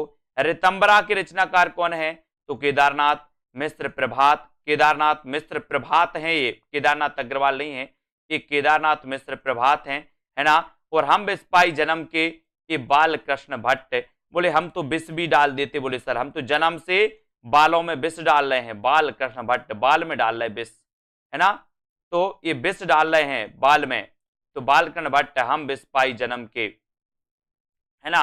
हरिजन गाथा किसकी रचना है? हरिजन गाथा के रचनाकार बताना है, धूमिल है, आलोक धनवा है, लीलाधर जगुड़ी या फिर नागार्जुन। हरिजन धनवा की किसकी रचना मानी जाती है? प्रश्न क्रमांक 46 में। और 46 में आपको पता है हरिजन गाथा नागार्जुन, हरिजन गाथा के रचनाकार कौन है? तो हरिजन गाथा के रचनाकार नागार्जुन माने जाते, ठीक है। वैद्यनाथ इनका वास्तविक नाम, यात्री और दोस्तों माली, यात्री और माली भी इनका उपनाम था, माली, ठीक है।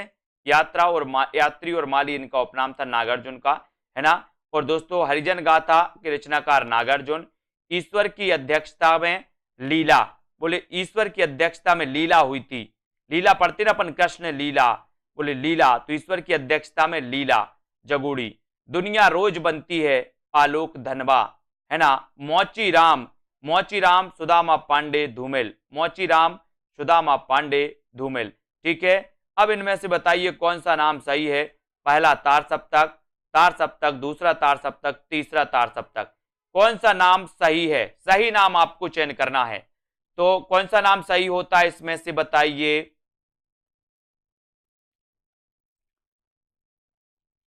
कौन सा नाम सही होगा? तार सप्तक अपन पढ़ते हैं, और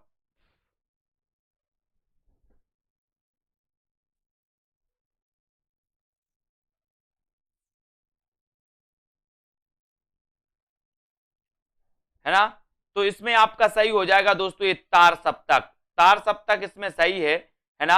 बाकी दूसरा तीसरा सप्तक चौथा सप्तक ये भी सही है, दूसरा तार सप्तक तीसरा तार सप्तक, लेकिन इसमें दोस्तों ये जो गलत है पहला तार सप्तक गलत है, ठीक है। यहां पर ऐसा क्वेश्चन पूछा जाता कौन सा सही नहीं है, सही नहीं है तो पहला तार सप्तक सही नहीं है, बाकी दूसरा तो तार सप्तक है ही, तीसरा है, चौथा है ना। तो तार सप्तक दोस्तों ये तार सप्तक सही हो जाएगा सी नंबर।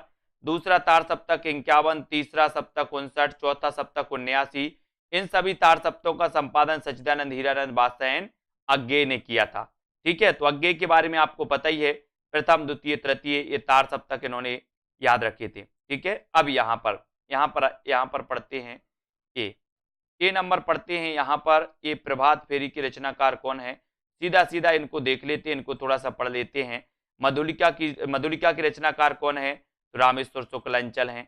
प्रभात फेरी किसकी रचना है? नरेंद्र शर्मा की है प्रभात फेरी। प्रणभंग की रचनाकार कौन है? रामधारी सिंह दिनकर, है ना। काठमांडू की पहली सांझ शिवमंगल सिंह सुमन। मौर्य विजय की रचनाकार कौन है? सियाराम शरण गुप्त। अब आपसे पूछा जाएगा मधुलिका की रचनाकार कौन है? आप क्या बताओगे? रामेश्वर शुक्ल अंचल है। प्रभात फेरी ये किसकी रचना है? नरेंद्र शर्मा की। प्रणभंग रामधारी सिंह दिनकर, है ना। काठमांडू की पहली सांझ शिवमंगल सिंह सुमन। मौर्य विजय की रचनाकार कौन है? तो सियाराम शरण गुप्त, ठीक है। अगला क्वेश्चन इस प्रकार से आपको बताना है कि रचनाएं किस किस की है। मौर्य विजय की रचनाकार कौन है? राखी की चुनौती किसकी रचना है, ठीक है। और दोस्तों राष्ट्रीय तरंग ये किसकी है? या फिर विप्लव, है ना, या फिर सतरंगे पंखों वाली, ये रचनाएं किसकी हैं? इन रचनाओं को आपको बताना है, तो ये रचनाएं किसकी मानी जाती हैं। तो इन रचनाओं को भी अपन फिर से सीधा सीधा देखेंगे। ये रचनाएं यहाँ से पढ़ना है अपन को कि सियाराम शरण गुप्त की तो मौर्य विजय, है ना। बालकृष्ण शर्मा की विप्लव गायन की रचनाकार कौन है? बालकृष्ण शर्मा नवीन, ठीक है। राखी की चुनौती ये किसकी रचना है? सुभद्रा कुमारी चौहान, राखी की चुनौती। राष्ट्रीय तरंग की रचनाकार कौन है? गया प्रसाद शुक्ल स्नेही। और सतरंगे पंखों वाली ये रचना किसकी है? तो ये रचना है दोस्तों नागार्जुन की, ठीक है। तो मौर्य विजय सियाराम शरण गुप्त, विप्लव गायन बालकृष्ण शर्मा नवीन, राखी की चुनौती सुभद्रा कुमारी चौहान, राष्ट्रीय तरंग गया प्रसाद शुक्ल स्नेही और सतरंगे पंखों वाली को कौन खा गया? बोले सर नाग, तो नागार्जुन आपका बिल्कुल सही हो जाएगा। ठीक है, 9 बजे रोज 9 बजे क्लास होती है दोस्तों, आपकी 40 मिनट की क्लास होती है। अब यहां पर आपको चयन करना है, यहां पर आपको बताना है कि रचना ना तो दर्शन है और ना किसी ज्ञानी के प्रौढ़ मस्तिष्क का चमत्कार, यह तो अंततः एक साधारण मनुष्य का शंकाकुल हृदय ही है जो मस्तिष्क के हृदय पर चढ़कर बोल रहा है। रामधारी से दिनकर द्वारा कहा गया यह कथन उनके किस काव्य के संबंध में है? ये आपको बताना है पुष्पा जी। 50 का आंसर आपको बताना है, सभी लोग बताइए। रचना ना तो दर्शन है और ना किसी ज्ञानी के प्रौढ़ मस्तिष्क का चमत्कार, यह तो अंततः एक साधारण मनुष्य का शंकाकुल हृदय ही है जो मस्तिष्क के स्तर पर चढ़कर बोल रहा है। रामधारी से दिनकर द्वारा कहा गया यह कथन उनके किस काव्य के संबंध में है? तो किस काव्य के संबंध में है दोस्तों? ये जो है ये कुरुक्षेत्र के संबंध में है। ठीक है, कुरुक्षेत्र, रश्मि रथी, उर्वशी और दोस्तों परशुराम की प्रतीक्षा। ठीक है, ये रचना इनकी मानी जाती है। रचना ना तो दर्शन है ना किसी ज्ञानी के प्रौढ़ मस्तिष्क का चमत्कार, यह तो अंततः एक साधारण मनुष्य का शंकाकुल क्या है? हृदय है, शंकाकुल हृदय है। ये दोस्तों कुरुक्षेत्र से संबंधित है, रामधारी से दिनकर की रचना है। रामधारी से दिनकर की रचनाओं में रेणुका 1935 सबसे पहले रेणुका आती है, ओंकार आती है फिर 1939 में, रसबंती, द्वंद्व गीत, कुरुक्षेत्र, सामधैनी, रश्मि रति, नील कुसुम, दिल्ली, है ना, उर्वशी, परशुराम की प्रतीक्षा, आत्मा की आंखें, हरि को हरिनाम, है ना, धूप और धुआं, नीम के पत्ते, इतिहास के आंसू इत्यादि ये रचनाएं। अब आपको क्रमबद्ध यहां पर बताना है, क्रमबद्ध चयन करना है साथियों। जन्म काल के आधार पर निम्नलिखित कवियों का सही अनुक्रम बताइए।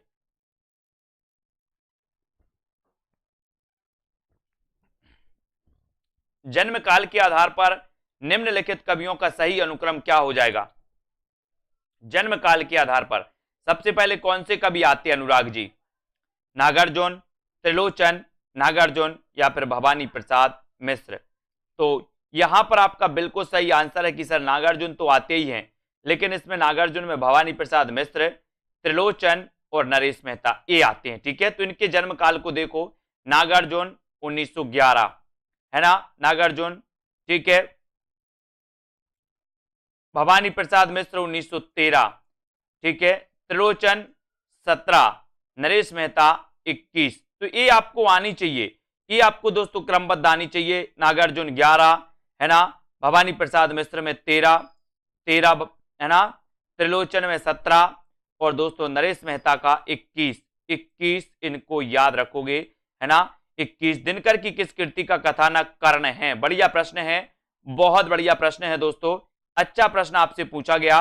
प्रश्न क्या है कि दिनकर की किस कृति का कथानक कर्ण है? कर्ण बताना है, किस कृति का कथानक है कर्ण? कुरुक्षेत्र का है, परशुराम की प्रतीक्षा का है या फिर उर्वशी का है? सभी लोग लाइक जरूर कर दीजिए वीडियो को दोस्तों। 52 का आंसर दिनकर की किस कृति का कथानक कर्ण है, ये प्रश्न आपसे पूछा गया और 52 में आपने लगा दिया कि सर इनकी रचनाएं तो ये सारी हैं, कुरुक्षेत्र भी इनकी रचना है, परशुराम की प्रतीक्षा भी है, उर्वशी भी है, रश्मि रथी भी है, लेकिन जो कर्ण है वो दोस्तों कथानक कर्ण है वो रश्मि रथी का है, यानी कि आपका जो बी नंबर है वो बिल्कुल है। रश्मि रथी रामधारी से दिनकर का खंड काव्य है जिसका कथानक कर्ण है। अन्य रचनाएं भी राष्ट्रीय सांस्कृतिक चेतना प्रगतिवादी कवि रामधारी से दिनकर की हैं, है ना, इनको अपन को याद रख लेना। प्रगतिशील लेखक संघ की स्थापना लंदन में किसके प्रयत्न से हुई थी? बताइए किसके प्रयत्न से हुई थी लंदन में? लंदन में ये चयन आपको करना है। प्रगतिशील लेखक संघ की स्थापना दोस्तों लंदन में किसके प्रयासों से हुई थी, ये आपको बताना है। प्रश्न क्रमांक 53 का आंसर आपको चयन करना है। और प्रगतिशील लेखक संघ की स्थापना लंदन में किसके प्रयत्न से हुई थी?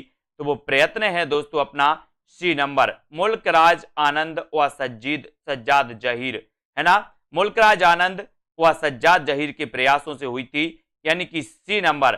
कब हुई थी दोस्तों? 1935 में, 1935 में, ठीक है। फिर भारत में कब हुई थी? 1936 में, है ना। लखनऊ में इसका पहला क्या हुआ था? अधिवेशन हुआ था। पहले अध्यक्ष कौन थे इसके? तो इसके पहले अध्यक्ष थे कौन? प्रेमचंद। ये सभी को पता होगा, ठीक है, ये सभी को पता है, बहुत बढ़िया। तो अब यहां पर अपन देखते हैं दोस्तों इसके बारे में कि 1935 में लगभग फ्रांस की राजधानी पेरिस में एम फास्टर्स के नेतृत्व में प्रोग्रेसिव राइटर्स एसोसिएशन की स्थापना हुई थी। इसी तर्ज पर भारत के मुल्कराज आनंद एवं सज्जाद जहीर ने दोस्तों क्या किया था? सज्जाद जहीर, है ना, भारत के डॉक्टर मुल्कराज आनंद एवं सज्जाद जहीर ने ब्रिटिश राजधानी लंदन में प्रगतिशील लेखक संघ की स्थापना की थी। प्रगतिवादी काव्य सृष्टि है। प्रगतिवादी काव्य सृष्टि आपको बताना है कैसी है? दार्शनिक है, वर्ग चेतना प्रधान है, व्यक्तिक यथार्थ या फिर यथास्थितिवादी है। प्रगतिवादी काव्य सृष्टि कैसी मानी जाती है? कमेंट में आपको लिखना है। वीडियो को लाइक और शेयर जरूर करना है। 10 बजे एग्जाम पर यूट्यूब चैनल में दोस्तों एक क्लास आती है आपके लिए हिंदी साहित्य की, वो भी आप अटेंड कर सकते हो। सेल्फ स्टडी क्लासेस का ऐप अभी तक डाउनलोड अगर नहीं किया है तो आज ही सेल्फ स्टडी क्लासेस का ऐप डाउनलोड कर लें, है ना। और प्रगतिवादी काव्य सृष्टि है तो वो कौन सी है? वर्ग चेतना प्रधान, यानी कि आपका जो बी नंबर वर्ग चेतना प्रधान है वो बिल्कुल सही हो जाएगा, ठीक है, बी नंबर आपका सही हो जाएगा। और दोस्तों 1 तारीख से यानी कि 1 अप्रैल से लॉन्च होने वाला है टीजीटी पीजीटी का मॉडल पेपर। मॉडल पेपर यानी कि जिसमें 125 प्रश्न होंगे। 125 में व्याकरण के भी प्रश्न होंगे, हिंदी साहित्य के भी प्रश्न होंगे, संस्कृत के भी प्रश्न होंगे। तो कुल मिला के 125 प्रश्नों का जो मॉडल पेपर टीजीटी पीजीटी में आता है वो लॉन्च होने वाला है 1 अप्रैल से, ठीक है, 1 अप्रैल से लॉन्च होगा। तो जिन भी साथियों को लेना है, शुरुआत में विशेष छूटें भी रहेंगी जैसी भी रहें, है ना। इनमें से कौन सी रचना केदारनाथ अग्रवाल की नहीं है? तो आपको पता है, बोले सर केदारनाथ अग्रवाल की बात करोगे तो युग की गंगा इनकी रचना है ना। नींद के बादल भी इनकी रचना है, ये भी आपको याद रख लेना है, ठीक है, याद रख लेना है,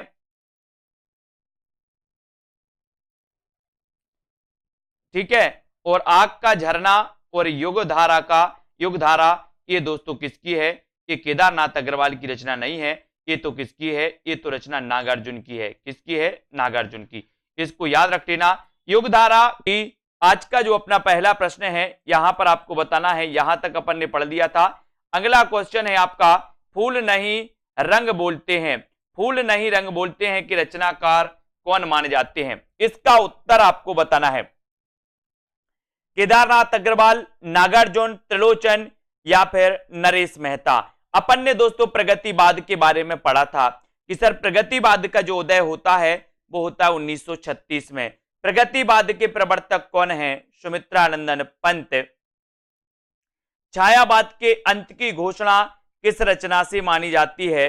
तो वो रचना है कौन सी? युगांत। किसकी रचना है? युगांत। तो युगांत के रचनाकार अपन ने पढ़ा था कि युगांत के जो रचनाकार हैं वो रचनाकार हैं दोस्तों कौन से? सुमित्रानंदन पंत। ये भी अपन ने एक बार पढ़ लिया, ठीक है। अब दोस्तों आपको बताना है कि फूल नहीं रंग बोलते हैं, ये रचना किसकी है? तो आप लोगों को बिल्कुल पता है। बोले सर केदारनाथ गए हो आप, केदारनाथ धाम गए हैं ना बहुत सारे, केदारनाथ में फूल नहीं रंग बोलते हैं। बोले सर वहां के, है ना, फूल नहीं रंग बोलते कहां पर? केदारनाथ में। तो आपका ए नंबर केदारनाथ अग्रवाल बिल्कुल सही हो जाएगा, ठीक है। फिर बढ़ते हैं दोस्तों अगले क्वेश्चन की ओर। यहां पर आते हैं, फूल नहीं रंग बोलते, है ना, युग की गंगा, नींद के बादल, आग का आईना, अपूर्वा, समय समय पर, है ना, इत्यादि दोस्तों केदारनाथ अग्रवाल की रचनाएं मानी जाती हैं। और केदारनाथ अग्रवाल प्रगतिवादी काव्यधारा से संबंधित हैं, यानी कि ये प्रगतिवाद के कवि माने जाते हैं। कौन दोस्तों?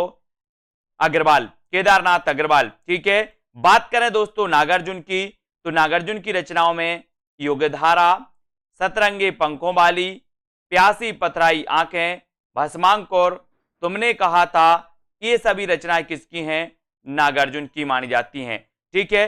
बात करें दोस्तों मिट्टी की बारात, तो मिट्टी की बारात 2 लोगों ने रचना की दोस्तों इस नाम से, है ना। आपको पता है मिट्टी की बारात, कभी आपसे पूछा जाए कि मिट्टी के बारात के रचनाकार कौन है, तो दोस्तों दो कवि कौन कौन से हैं? एक कवि हैं त्रिलोचन, दूसरे कवि हैं शिवमंगल सिंह सुमन। तो मिट्टी की बारात 2 कवियों की रचनाएं हैं जिनको आपको याद रख लेना है। ठीक है, अब दोस्तों निशा निमंत्रण की रचनाकार आपको बताना है। निशा निमंत्रण की रचनाकार कौन है? कई बार एक क्वेश्चन आता है, इस क्वेश्चन के लिए हमें तैयार रहना है। बात करना है निशा निमंत्रण की, है ना। तो जब निशा होती है दोस्तों तो हम क्या करते हैं? बोले हम हरि का भजन करते हैं। निशा के समय हरि का भजन करते हैं। तो ये निशा निमंत्रण के रचनाकार कौन हो जाएंगे? हरिवंश राय बच्चन होंगे या फिर वीरेंद्र मिश्र होंगे, है ना। तो यहां पर आपको बिल्कुल सही है। बोले सर जैसे ही निशा होती है हम हरि को निमंत्रण देते हैं, हरि की आरती करते हैं, है ना, हरि यानी कि भगवान की। तो ये हरिवंश राय बच्चन, यानी आपका उत्तर विकल्प नंबर जो बी है वो बिल्कुल सही हो जाएगा। ठीक है, प्रणय मूलक व्यक्तिक काव्यधारा के अंतर्गत प्रेम और मस्ती की कविताएं लिखने वाले हरिवंश राय बच्चन। निशा निमंत्रण इनकी एक रचना है। मधुशाला, मधुबाला, मधु कलश, मिलन आमनी, एकांत संगीत, प्रणय पत्रिका, सतरंगनी, है ना। ये सारी रचनाएं दोस्तों इनकी मानी जाती हैं। और आपको पता है एक क्वेश्चन और इनसे पूछा जाता है कि हालाबाद के प्रवर्तक कौन है? हालाबाद के प्रवर्तक आपसे पूछा जाता है, हालाबाद के प्रवर्तक कौन है? फिर पूछा जाता है मासलवाद के प्रवर्तक कौन है ना।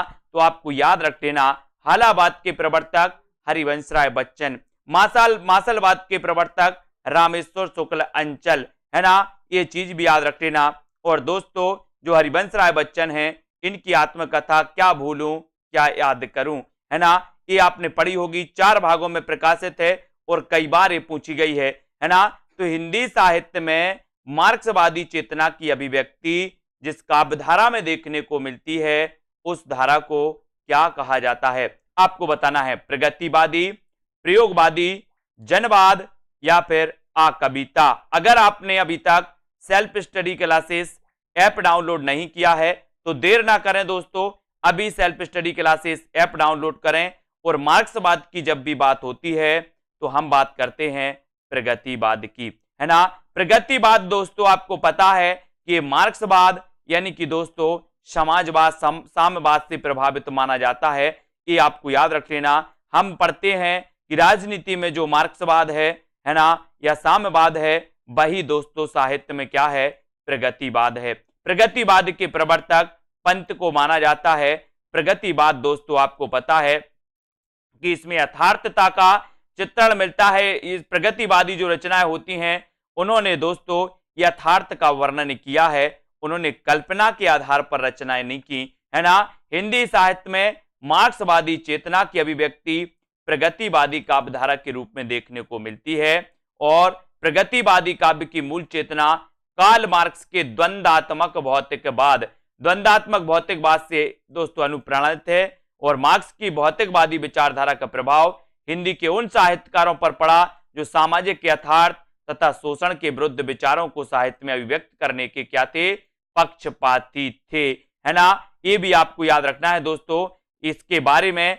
और अगला क्वेश्चन यहां पर बताना है कि मधुशाला का प्रकाशन वर्ष क्या है? आपको पता है दोस्तों 1936 में भारत के लखनऊ में, कहां पर? लखनऊ में एक दोस्तों लेखक संघ की स्थापना हुई थी। तो वो लेखक संघ की स्थापना हुई थी दोस्तों कब? 1936 में। इसकी प्रथम अध्यक्षता की थी किसने? प्रेमचंद ने। ये भी आपको याद रख लेना। और मधुशाला का प्रकाशन वर्ष आपको बताना। सबसे पहले तो ये चीज आपको पता होनी चाहिए कि मधुशाला के दोस्तों रचनाकार कौन है ना। तो मधुशाला के जो रचनाकार माने जाते हैं मधुशाला, मधुबाला, मधु कलश, निशा निमंत्रण, है ना। ये सभी जो रचनाकार इनके माने जाते हैं नितिका जी, वो कौन माने जाते हैं? वो माने जाते हैं हरिवंश राय बच्चन। ठीक है, हरिवंश राय बच्चन को हालाबाद का प्रवर्तक माना जाता है। ये भी आपको याद रख लेना, है ना। हरिवंश राय बच्चन दोस्तों इनके बारे में आपको याद रख लेना, हरिवंश राय बच्चन के बारे में। और इनकी मधुशाला रचना 1935 की है। 1935 यानी कि आपका उत्तर हो जाता है विकल्प नंबर 1। और जब 1935 की बात आती है तो आपको याद रख लेना कि सर 1935 में एक महाकाव्य लिखा गया था। कौन सा महाकाव्य लिखा गया था? वो लिखा गया था कौन सा? कामायनी। कौन सा लिखा गया था? कामायनी। ये भी आपको याद रख लेना। ठीक है, मधुशाला का प्रकाशन वर्ष 1935 है। 1936 में मधुबाला, 37 में मधुकलश ये प्रकाशित हुई थी दोस्तों, इनको याद रख लेना। और आपको पता है कि अपन बोलते ना कि बैर कराते मंदिर मस्जिद और मेल कराती मधुशाला, है ना। ये दोस्तों वही मधुशाला जो है, ये रचना है मधुशाला, मधुकलश और मधुबाला, इनको याद रख लेना। ये रचनाएं किसकी हैं ये आपको पता होनी चाहिए, क्योंकि एग्जाम में हमेशा पूछी जाती हैं। नागार्जुन किस काव्यधारा के कवि हैं? प्रश्न क्रमांक आपसे पूछा जाता है 62। नागार्जुन के बारे में आपको बताना है कि नागार्जुन किस काव्यधारा के कवि माने जाते हैं। ये प्रगतिवादी कवि हैं, ये प्रयोगवादी कवि हैं, ये कविता के संबंधित हैं, ये समकालीन कवि हैं। नागार्जुन किस काव्यधारा के कवि माने जाते हैं ये आपको लिखना है, प्रगतिवाद के या फिर प्रयोगवाद के। और आपका बिल्कुल सही आंसर, एकदम जो राइट आंसर हो जाता है उसको अपन को बताना है। और आंसर हो जाता है आपका, बोले सर नागार्जुन की अगर बात करते हो तो नागार्जुन का वास्तविक नाम क्या था? एक क्वेश्चन यहां से बनता है दोस्तों कि नागार्जुन का वास्तविक नाम था क्या? वैद्यनाथ, है ना। नागार्जुन मैथिली में किस नाम से लिखते थे? तो नागार्जुन मैथिली में लिखते थे यात्री नाम से, है ना। और इनका वास्तविक नाम था वैद्यनाथ। और दोस्तों नागार्जुन प्रगतिवादी कवि थे, है ना। ये भी आपको याद रख लेना, कहीं आओ रानी हम ढाएंगे पालकी और यही हुई है राय जवाहरलाल की, है ना। नागार्जुन, केदारनाथ अग्रवाल, रांगे राघव, शिव मंगल सिंह सुमन, त्रिलोचन, भारत भूषण अग्रवाल, सोम ठाकुर, नीरज बलवीर सिंह, है ना, आदि प्रगतिवादी कवि माने जाते हैं दोस्तों। इनको अपन को याद रख लेना। इनका वास्तविक नाम था वैद्यनाथ मिश्र, मैथिली में यात्री नाम से लिखते थे, है ना। और इनकी रचनाएं कविताएं बादल को घिरते देखा, पाषाणी, रविंद्र के प्रति, सिंदूर तिलकित भाल, ये रचनाएं मानी जाती हैं दोस्तों, है ना। इनकी रचनाएं हैं, इनको भी अपन को याद रख लेना। नागार्जुन के बारे में सतरंगे पंखों वाली, युगधारा, तालाब की मछलियां, रतिनाथ की चाची, नई पौध बाबा बटेश्वर नाथ। ये नई पौध रचना पूछी गई है, नई पौध के रचनाकार कौन है? तो बोले सर नागार्जुन। नई पौध के रचनाकार कौन है? नागार्जुन। बाबा बटेश्वर नाथ ये किसकी रचना है? तो ये नागार्जुन की मानी जाती है। अगला क्वेश्चन है, शोषक वर्ग के प्रति घृणा का भाव किस युग की कविता की मुख्य प्रवृत्ति रही है? शोषक वर्ग के प्रति घृणा के भाव, ये आपको बताना है दोस्तों, किस वर्ग, किस युग की कविता की प्रमुख प्रवृत्ति रही है। प्रश्न क्रमांक है अपना 63। और अपन ने बताया है, क्या बताया दोस्तों, कि शोषक वर्ग के प्रति घृणा का भाव यथार्थता में दोस्तों जिन्होंने रचनाएं की हैं वो कवि कौन थे? बोले सर वो प्रगतिवादी कवि थे। प्रगतिवाद किससे प्रभावित था? तो प्रगतिवाद मार्क्सवाद से प्रभावित था। शोषक वर्ग के प्रति घृणा भाव प्रगतिवाद युग की मुख्य प्रवृत्ति रही, मुख्य विशेषता रही, ये भी आपको याद रख लेना है। और प्रगतिवाद का सैद्धांतिक आधार मार्क्स का द्वंद्वात्मक भौतिकवाद है। राजनीति के क्षेत्र में जो समाजवाद है या साम्यवाद है, साहित्य के क्षेत्र में वही क्या है? प्रगतिवाद है। ये भी आपको याद रख लेना कि दोस्तों राजनीति के क्षेत्र में जो समाजवाद है, साम्यवाद है, साहित्य के क्षेत्र में वही प्रगतिवाद है ना। अगला क्वेश्चन है कि आग और राग का कवि किससे कहा जाता है? ऐसे कौन से साथी हैं जिन्होंने अभी तक दोस्तों self study classes app download नहीं किया? ऐप डाउनलोड कर लें सभी लोग। और आग और राग का कवि आपको बताना है कि दिनकर हैं, निराला हैं, पंत हैं या फिर प्रसाद हैं। आग और राग का कवि, बोले सर आग की बात करते हो तो सूरज आग उगलता है दिन में, सूरज आग उगलता है दिन में। और सबसे ज्यादा अगर किसी से राग है तो बोले सर सूरज से ही है ना, सूरज से है। बोले सूरज ना निकले तो कोई काम नहीं होगा, है ना। और दोस्तों ज्यादा दिन तक जिंदा नहीं रह पाएंगे। और आग और राग का कवि कहा जाता है किसे? दिनकर को। दिनकर को कहा जाता है। दिनकर की रचनाओं की अगर बात की जाए रामधारी सिंह दिनकर की, तो रेणुका इनकी रचना है। हुंकार आपसे पूछा जाएगा हुंकार के रचनाकार कौन है ना। रसवंती किसकी रचना है? सामधैनी और कुरुक्षेत्र किसकी रचना है? परशुराम की प्रतीक्षा लंबी कविता किसकी है दोस्तों? ये रचना किसकी है? रश्मि रति उर्वशी के रचनाकार कौन है? हारे को हरिनाम, है ना, ये रचना किसकी है? तो आपको बताना है कि सर ये रचना है किसकी? दिनकर जी की। दिनकर जी की मानी जाती है। निराला की प्रमुख रचनाओं की बात करें तो अनामिका, अनामिका, परिमल, गीतिका, तुलसीदास, कुकुरमुत्ता और नए पत्ते, ये रचनाएं आपको याद रख लेना है। ठीक है, जयशंकर प्रसाद की रचनाओं की बात करें तो उर्वशी। दोस्तों यहां कंफ्यूज नहीं होना, मैं आपको कई बार बताता हूं कि उर्वशी एक रचना जयशंकर प्रसाद की भी है और उर्वशी एक रचना दिनकर की भी है। इनकी दोस्तों 1909 की रचना मानी जाती है जयशंकर प्रसाद की, जबकि उर्वशी रचना एक दिनकर की है 1961 की। ठीक है, तो ये उर्वशी रचनाओं को अपन याद करेंगे। वन मिलन की रचनाकार जयशंकर प्रसाद हैं, कानन कुसुम की रचनाकार जयशंकर प्रसाद हैं, प्रेम पथक भी जयशंकर प्रसाद की है, चित्राधार और कामायनी भी रचना जयशंकर प्रसाद की मानी जाती हैं। चित्राधार भी याद रख लेना दोस्तों, चित्राधार जयशंकर प्रसाद, है ना।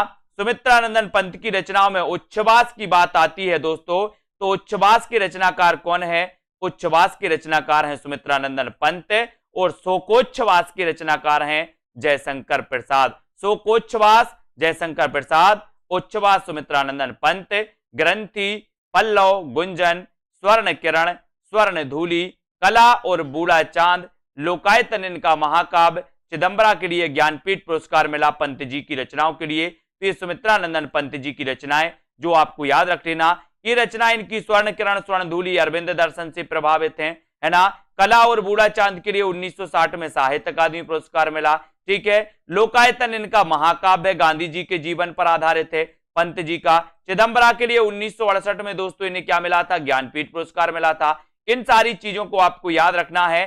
कुरुक्षेत्र का मुख्य प्रतिपाद्य क्या है? कुरुक्षेत्र किसकी रचना? सबसे पहले तो ये बताना है आपको। तो कुरुक्षेत्र के रचनाकार माने जाते हैं दोस्तों कौन? दिनकर जी। और इनका मुख्य प्रतिपाद्य क्या है, इसके बारे में अपन चर्चा करेंगे यहां पर। और भी विकल्प आपको यहां पर दिए गए और आपका राइट आंसर है कि जब तक संसार में सद्भावना, शांति, समता और न्याय की प्रतिष्ठा नहीं होती तब तक युद्ध अनिवार्य है, तब तक युद्ध अनिवार्य है। राष्ट्रीय सांस्कृतिक चेतना के कवि रामधारी सिंह दिनकर की प्रमुख रचना कौन सी है? कुरुक्षेत्र। एक प्रबंध काव्य है जिसका मुख्य प्रतिपाद्य है दोस्तों कि जब तक संसार में सद्भावना, शांति, समता और न्याय की प्रतिष्ठा नहीं होती युद्ध अनिवार्य है ना। कुरुक्षेत्र में अगला क्वेश्चन, रामधारी सिंह दिनकर के अनुसार कुरुक्षेत्र में किसका आलंबन लेकर उन्होंने महत्वपूर्ण प्रश्न को कृति में उपस्थित किया है? आंसर बताना है आपको, सभी लोग बताएंगे। यहां पर राइट आंसर क्या हो जाएगा? जिन भी साथियों ने अभी तक लाइक नहीं किया है वो प्लीज एक बार लाइक कर देंगे, है ना। और साथियों रामधारी सिंह दिनकर के बारे में आपको बताना है कि किसका अवलंबन लेकर के दोस्तों इन्होंने बताइए। प्रश्न क्रमांक है आपका 66 और 66 में आपका बिल्कुल सही आंसर आपको बताना है कि महत्वपूर्ण प्रश्न को कृति में उपस्थित किया है तो वो दोस्तों भीष्म और युधिष्ठिर, भीष्म और युधिष्ठिर, ये आपको याद रख लेना है। ठीक है, फिर दोस्तों अगले क्वेश्चन की ओर जाते हैं, अगले क्वेश्चन की ओर बढ़ते हैं। रामधारी सिंह दिनकर ने अपने काव्य कुरुक्षेत्र में भीष्म और युधिष्ठिर का आलंबन यानी कि विषय लेकर उन्होंने महत्वपूर्ण प्रश्न को कृति में उपस्थित किया है। इसको याद रख लेना है। किसने लिखी ये पंक्तियां? ये पंक्तियां आपको बताना है दोस्तों, ये पंक्तियों के रचनाकार कौन है ये आपको बताना है कि ये पंक्तियां हैं अपनी। इस पंक्तियों के रचनाकार कि कुरुक्षेत्र ना तो दर्शन है, ना किसी जानी के प्राण, है ना, मस्तिष्क का चमत्कार है, यानी के, है ना, यह तो अंततः एक साधारण मनुष्य का शंकाकुल हृदय ही है जो मस्तिष्क के स्तर पर चढ़कर बोल रहा है। जल्दी से इसके बारे में आपको बताना है कि ये जो पंक्तियां हैं वो पंक्तियां किसकी हैं, बताइए। ये पंक्तियां बताना, ये पंक्तियां किसकी हैं, इसका राइट आंसर आपको चयन करना है। इस पंक्ति के रचनाकार कौन है?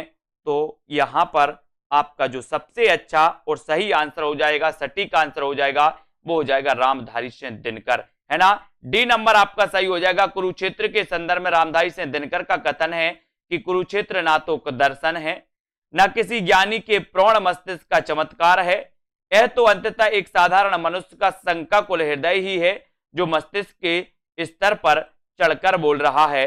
और ये कथन किसका है आपसे पूछा गया तो आपने बता दिया कि सर ये तो दिनकर जी का है। किसका है?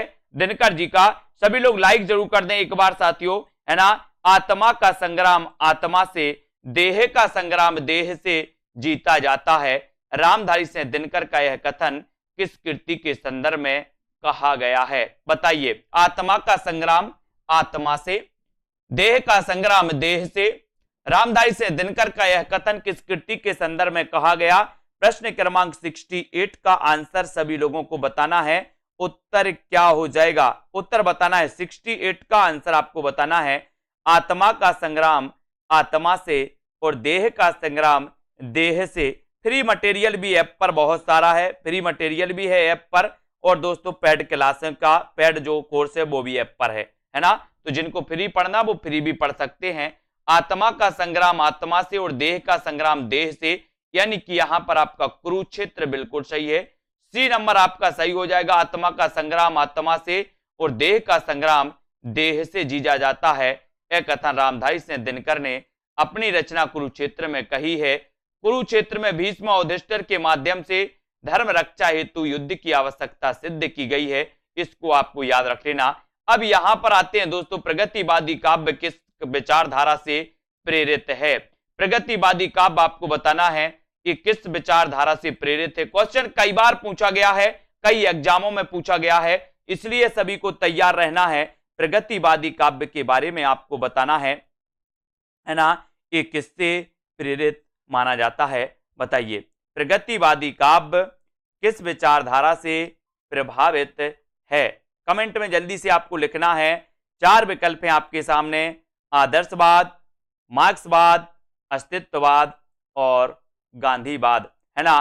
तो प्रगतिवाद काव्य किस विचारधारा से प्रेरित माना जाता है, ये उत्तर आपको चयन करना था और आपने उत्तर बिल्कुल आसानी से बता दिया कि मार्क्सवाद से प्रभावित माना जाता है, यानी कि आपका उत्तर बी नंबर बिल्कुल सही है। ठीक है।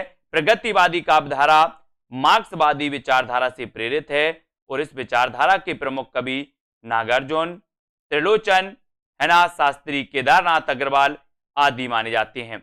अगला क्वेश्चन है, प्रस्तुत पंक्तियां किस कृति से ली गई हैं? अगला यहां पर पंक्ति आपको दी है कि इस व्यक्तिक भोगवाद से फूटी विष की धारा तड़प रहा है जिसमें पढ़कर मानव समाज यह सारा।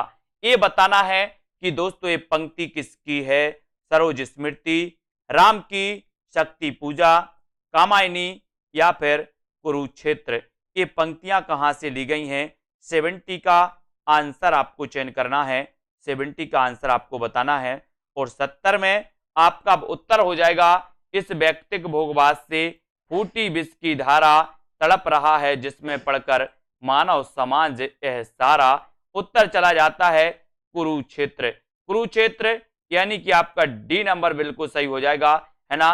कुरुक्षेत्र आपका राइट आंसर है दोस्तों। ये पंक्तियां ली गई हैं कुरुक्षेत्र से, है ना। दिनकर कृत कुरुक्षेत्र से दोस्तों ये पंक्तियां ली गई हैं।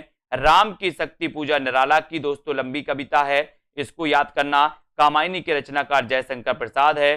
सबको मुक्त प्रकाश चाहिए, सबको मुक्त समीरण, बाधा रहित विकास मुक्त, है ना, आशंकाओं से जीवन। ये पंक्तियां किससे ली गई हैं? ये पंक्तियां आपको बताना है कि सबको मुक्त प्रकाश चाहिए, सबको मुक्त समीरण, बाधा रहित विकास। ये पंक्तियां कहां से ली गई हैं? तो यहां पर आपको बताना था। और ये सबको मुक्त प्रकाश चाहिए, ये जो पंक्तियां हैं ये पंक्तियां ली गई हैं दोस्तों कहां से? कुरुक्षेत्र से। कुरुक्षेत्र यानी कि आपका उत्तर चला जाता है विकल्प नंबर सी की तरफ। सी नंबर आपका बिल्कुल सही हो जाता है। सबको मुक्त प्रकाश चाहिए, ये दोस्तों दिनकर की पंक्ति है और ये ली गई है काय से? कुरुक्षेत्र से। अगला क्वेश्चन आपको चयन करना है कि कुरुक्षेत्र के प्रथम सर्ग का प्रारंभ किस पंक्ति से होता है? किस पंक्ति से होता है? 72 का आंसर बताना है। देश की इज्जत बचाने के लिए ईस जाने देश का लज्जा विषय, या वह कौन रोता है वहां तत्व है कि कोई केवल आवरण। इसके बारे में कुरुक्षेत्र के प्रथम सर्ग का प्रारंभ किस पंक्ति से माना जाता है? इसका उत्तर आपको चयन करना है। 72 का आंसर आपको चयन करना है। और यहां पर ये दोस्तों प्रथम सर्ग का प्रारंभ कुरुक्षेत्र का माना जाता है कि दोस्तों ये क्वेश्चन कई बार आया है। कुरुक्षेत्र का प्रथम सर्ग का प्रारंभ किस पंक्ति से होता है? तब यहां पर आपका उत्तर चला जाता है वह कौन रोता है वहां, वह कौन रोता है वहां, इस पंक्ति से होता है। यानी कि आपका उत्तर हो जाता है विकल्प नंबर सी। सी जिन्होंने बताया उनका आंसर बिल्कुल सही। रामधारी से दिनकर कृत कुरुक्षेत्र ये प्रबंध काव्य है। वह कौन रोता है वहां पंक्ति से होता है दोस्तों इसका प्रारंभ, जबकि अन्य तीनों पंक्तियां संगत हैं। प्रगतिवाद का दार्शनिक आधार क्या है? दार्शनिक आधार बताना है साम्यवाद है, अस्तित्ववाद है, प्रयोगवाद है या फिर पूंजीवाद है। साम्यवाद प्रगतिवाद का दार्शनिक आधार आपको बताना है। दार्शनिक आधार क्या है? प्रगतिवाद का दार्शनिक आधार आपको चयन करना है, यानी कि आपको उत्तर 73 का उत्तर बताना है। ये क्वेश्चन भी कई बार आया है कि प्रगतिवाद का दार्शनिक आधार क्या है, और बहुत सारे लोगों ने उत्तर बता भी दिया है कि सर अगर प्रगतिवाद के दार्शनिक आधार की बात करोगे तो राजनीति के क्षेत्र में जो साम्यवाद है ना, साहित्य के क्षेत्र में वही क्या है? प्रगतिवाद। यानी कि उत्तर आपका एक ही तरफ चला जाता है। ये नंबर आपका बिल्कुल सही हो जाता है। ठीक है, अब यहां पर क्वेश्चन आता है प्रगतिवाद का दार्शनिक आधार है साम्यवाद, जो मार्क्सवाद की देन है। इस संबंध में कहा गया कि राजनीति के क्षेत्र में जो मार्क्सवाद है, तो दोस्तों साहित्य के क्षेत्र में वही क्या है? साहित्य के क्षेत्र में वही प्रगतिवाद है ना। किस कवि को मार्क्सवादी चेतना का कवि माना जाता है? किस कवि को माना जाता है मार्क्सवादी चेतना का कवि? धर्मवीर भारती को, अज्ञे हरिवंश राय बच्चन को या फिर केदारनाथ अग्रवाल को? किस कवि को मार्क्सवादी चेतना का कवि माना जाता है? मार्क्सवादी चेतना का कवि। ये चार विकल्प हैं। इतना तो हमारे अंदर कॉमन सेंस है कि सर यहां पर प्रगतिवादी कवियों की अगर बात करें तो प्रगतिवादी कवि दिख रहे हैं कौन? केदारनाथ अग्रवाल। फूल नहीं रंग बोलते हैं इनकी रचना है, बहुत ही श्रेष्ठ रचना। और किस कवि को मार्क्सवादी चेतना का कवि माना जाता है? तो वो माना जाता है दोस्तों केदारनाथ सिंह अग्रवाल, नहीं सिंह है ना। केदारनाथ अग्रवाल की रचना है कौन सी? फूल नहीं रंग बोलते हैं। लेकिन ये केदारनाथ सिंह है, यानी कि यहां पर डी नंबर आपका सही होगा। केदारनाथ सिंह और केदारनाथ अग्रवाल में दोस्तों कंफ्यूज नहीं होना, है ना। केदारनाथ सिंह को मार्क्सवादी चेतना का कवि कहा जाता है। इन्हें 2013 में ज्ञानपीठ पुरस्कार प्रदान किया गया दोस्तों, और 19 मार्च 2018 को इनका निधन हो गया था। किसका? केदारनाथ सिंह का, 2018 को, है ना। और ये दोस्तों केदारनाथ सिंह याद रख लेना, ये प्रगतिवादी चेतना के कवि माने जाते हैं, है ना। किसका संबंध रामधारी सिंह दिनकर से है? रामधारी सिंह दिनकर से बताना है किसका संबंध है। बताइए किसका संबंध है? कामाध्यात्म की समस्या, पौराणिक प्रसंग में भारत चीन युद्ध युगीन संदर्भ, या फिर युद्ध दर्शन या सुधारवाद। तो बताना है किसका संबंध दिनकर से है। दिनकर बताना है। कैन का कवि वो केदारनाथ अग्रवाल को, कैन का कवि। ठीक है, तो यहां पर आपका दोस्तों पौराणिक प्रसंग में भारत चीन युद्ध का युगीन संदर्भ, यानी कि आपका बी नंबर बिल्कुल सही हो जाएगा। ठीक है, बी नंबर यानी कि आपका ए नंबर जे, ए बी और सी। ठीक है, तो कामाध्यात्म की समस्या, पौराणिक प्रसंग में भारत चीन युद्ध का युगीन संदर्भ और युद्ध दर्शन, यानी कि ये तीनों सही हो जाएंगे दोस्तों। दिनकर से संबंधित हैं, सुधारवाद दिनकर से संबंधित नहीं है। तो यहां पर अपन देख लेते हैं कि कामाध्यात्म की समस्या उर्वशी में, पौराणिक प्रसंग में भारत चीन युद्ध का युगीन संदर्भ परशुराम की प्रतीक्षा में, युद्ध दर्शन कुरुक्षेत्र ओंकार और रश्मि रथी में, जबकि सुधारवाद का संबंध दिनकर से नहीं है, दिनकर से नहीं है। 76 का आंसर आपको बताना है कि किस कवि का संबंध प्रगतिवाद से नहीं है। प्रगतिवाद से नहीं है तो किसका संबंध नहीं है, ये आपको बताना है। किसका संबंध नहीं है प्रगतिवाद से? रामधरस मिश्र का है, त्रिलोचन का है, मुक्तिबोध या फिर दोस्तों नागार्जुन। किसका नहीं है पूछा गया। सभी लोग एक बार लाइक जरूर करेंगे, लाइक आपको जरूर करना है साथियों। ठीक है, आप एक बार लाइक करते हो, है ना, और एक क्लास आपके लिए दोस्तों कई बार आपको मिलने वाली है। ठीक है, और जिन भी साथियों ने अभी तक दोस्तों सब्सक्राइब किया है लेकिन बेल आइकन को नहीं दबाया, तो वो बेल आइकन को दबा दें, जिससे नोटिफिकेशन आपके पास हमेशा के लिए पहुंचेगा, रोज पहुंचेगा। जो भी क्लास होंगी उनका नोटिफिकेशन पहुंचेगा। ठीक है, तो अब किस कवि का संबंध प्रगतिवाद से नहीं है, तो बोले सर किस कवि का पूछा है, तो रामदरस मिश्र का नहीं है, यानी कि ये नंबर त्रिलोचन का तो है, मुक्तिबोध है, नागार्जुन भी है, ठीक है। तो एक नंबर आपका सही हो जाता है। यहाँ पर रामदरस मिश्र का संबंध प्रगतिवाद से नहीं है, जबकि मुक्तिबोध, त्रिलोचन तथा नागार्जुन प्रगतिवाद के कवि माने जाते हैं। अगला क्वेश्चन है, फूल नहीं रंग बोलते हैं किसका काव्य संग्रह है, बताइए। फूल नहीं रंग बोलते हैं, ये बताना है। केदारनाथ अग्रवाल, नागार्जुन, त्रिलोचन शास्त्री या फिर रघुवीर सहाय। फूल नहीं रंग बोलते यानी कि 77 का आंसर हमें चयन करना है और आपका बिल्कुल सही आंसर हो जाता है। फूल नहीं रंग बोलते हैं, उत्तर चला जाता है केदारनाथ अग्रवाल। फूल नहीं रंग बोलते हैं, यानी कि आपका जो एक नंबर है, ए नंबर है, वो बिल्कुल सही है। फूल नहीं रंग बोलते हैं, ये केदारनाथ अग्रवाल का प्रमुख काव्य संग्रह है ना। युग की गंगा और दोस्तों मार प्यार की थापें, आग का आईना, अकाल और उसके बाद नागार्जुन की एवं ताप के ताए हुए दिन त्रिलोचन शास्त्री की रचना है। इनको हमें याद रख लेना है, ठीक है। और रघुवीर सहाय आत्महत्या के विरुद्ध के रचनाकार कौन है, तो रघुवीर सहाय। आत्महत्या के विरुद्ध के रचनाकार कौन है, रघुवीर सहाय, ठीक है। इनको याद रख लेना। अगला क्वेश्चन यहां पर बताना है दोस्तों, युग की गंगा किसकी रचना है, युग की गंगा किसकी रचना है।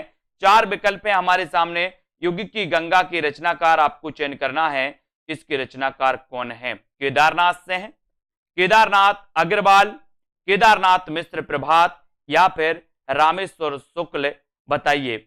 युग की गंगा के रचनाकार कौन है। सभी लोग लाइक जरूर कर दें, एक बार लाइक सभी लोग किया करें दोस्तों। युग की गंगा किसकी रचना है, ये आपको बताना है।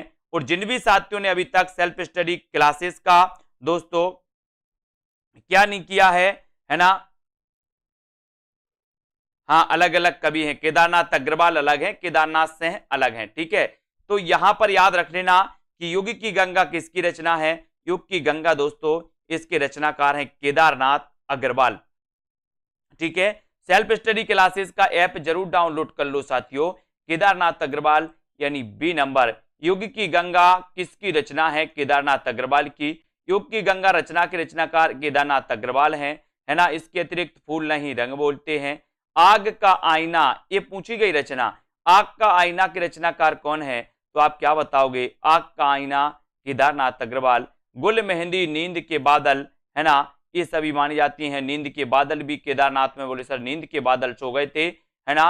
और गुल मेहंदी भी इनकी रचना है केदारनाथ अग्रवाल जी की। और ये प्रगतिवादी श्रेष्ठ कवि माने जाते हैं केदारनाथ अग्रवाल, ठीक है। इतनी चीजें तो सभी को पता है।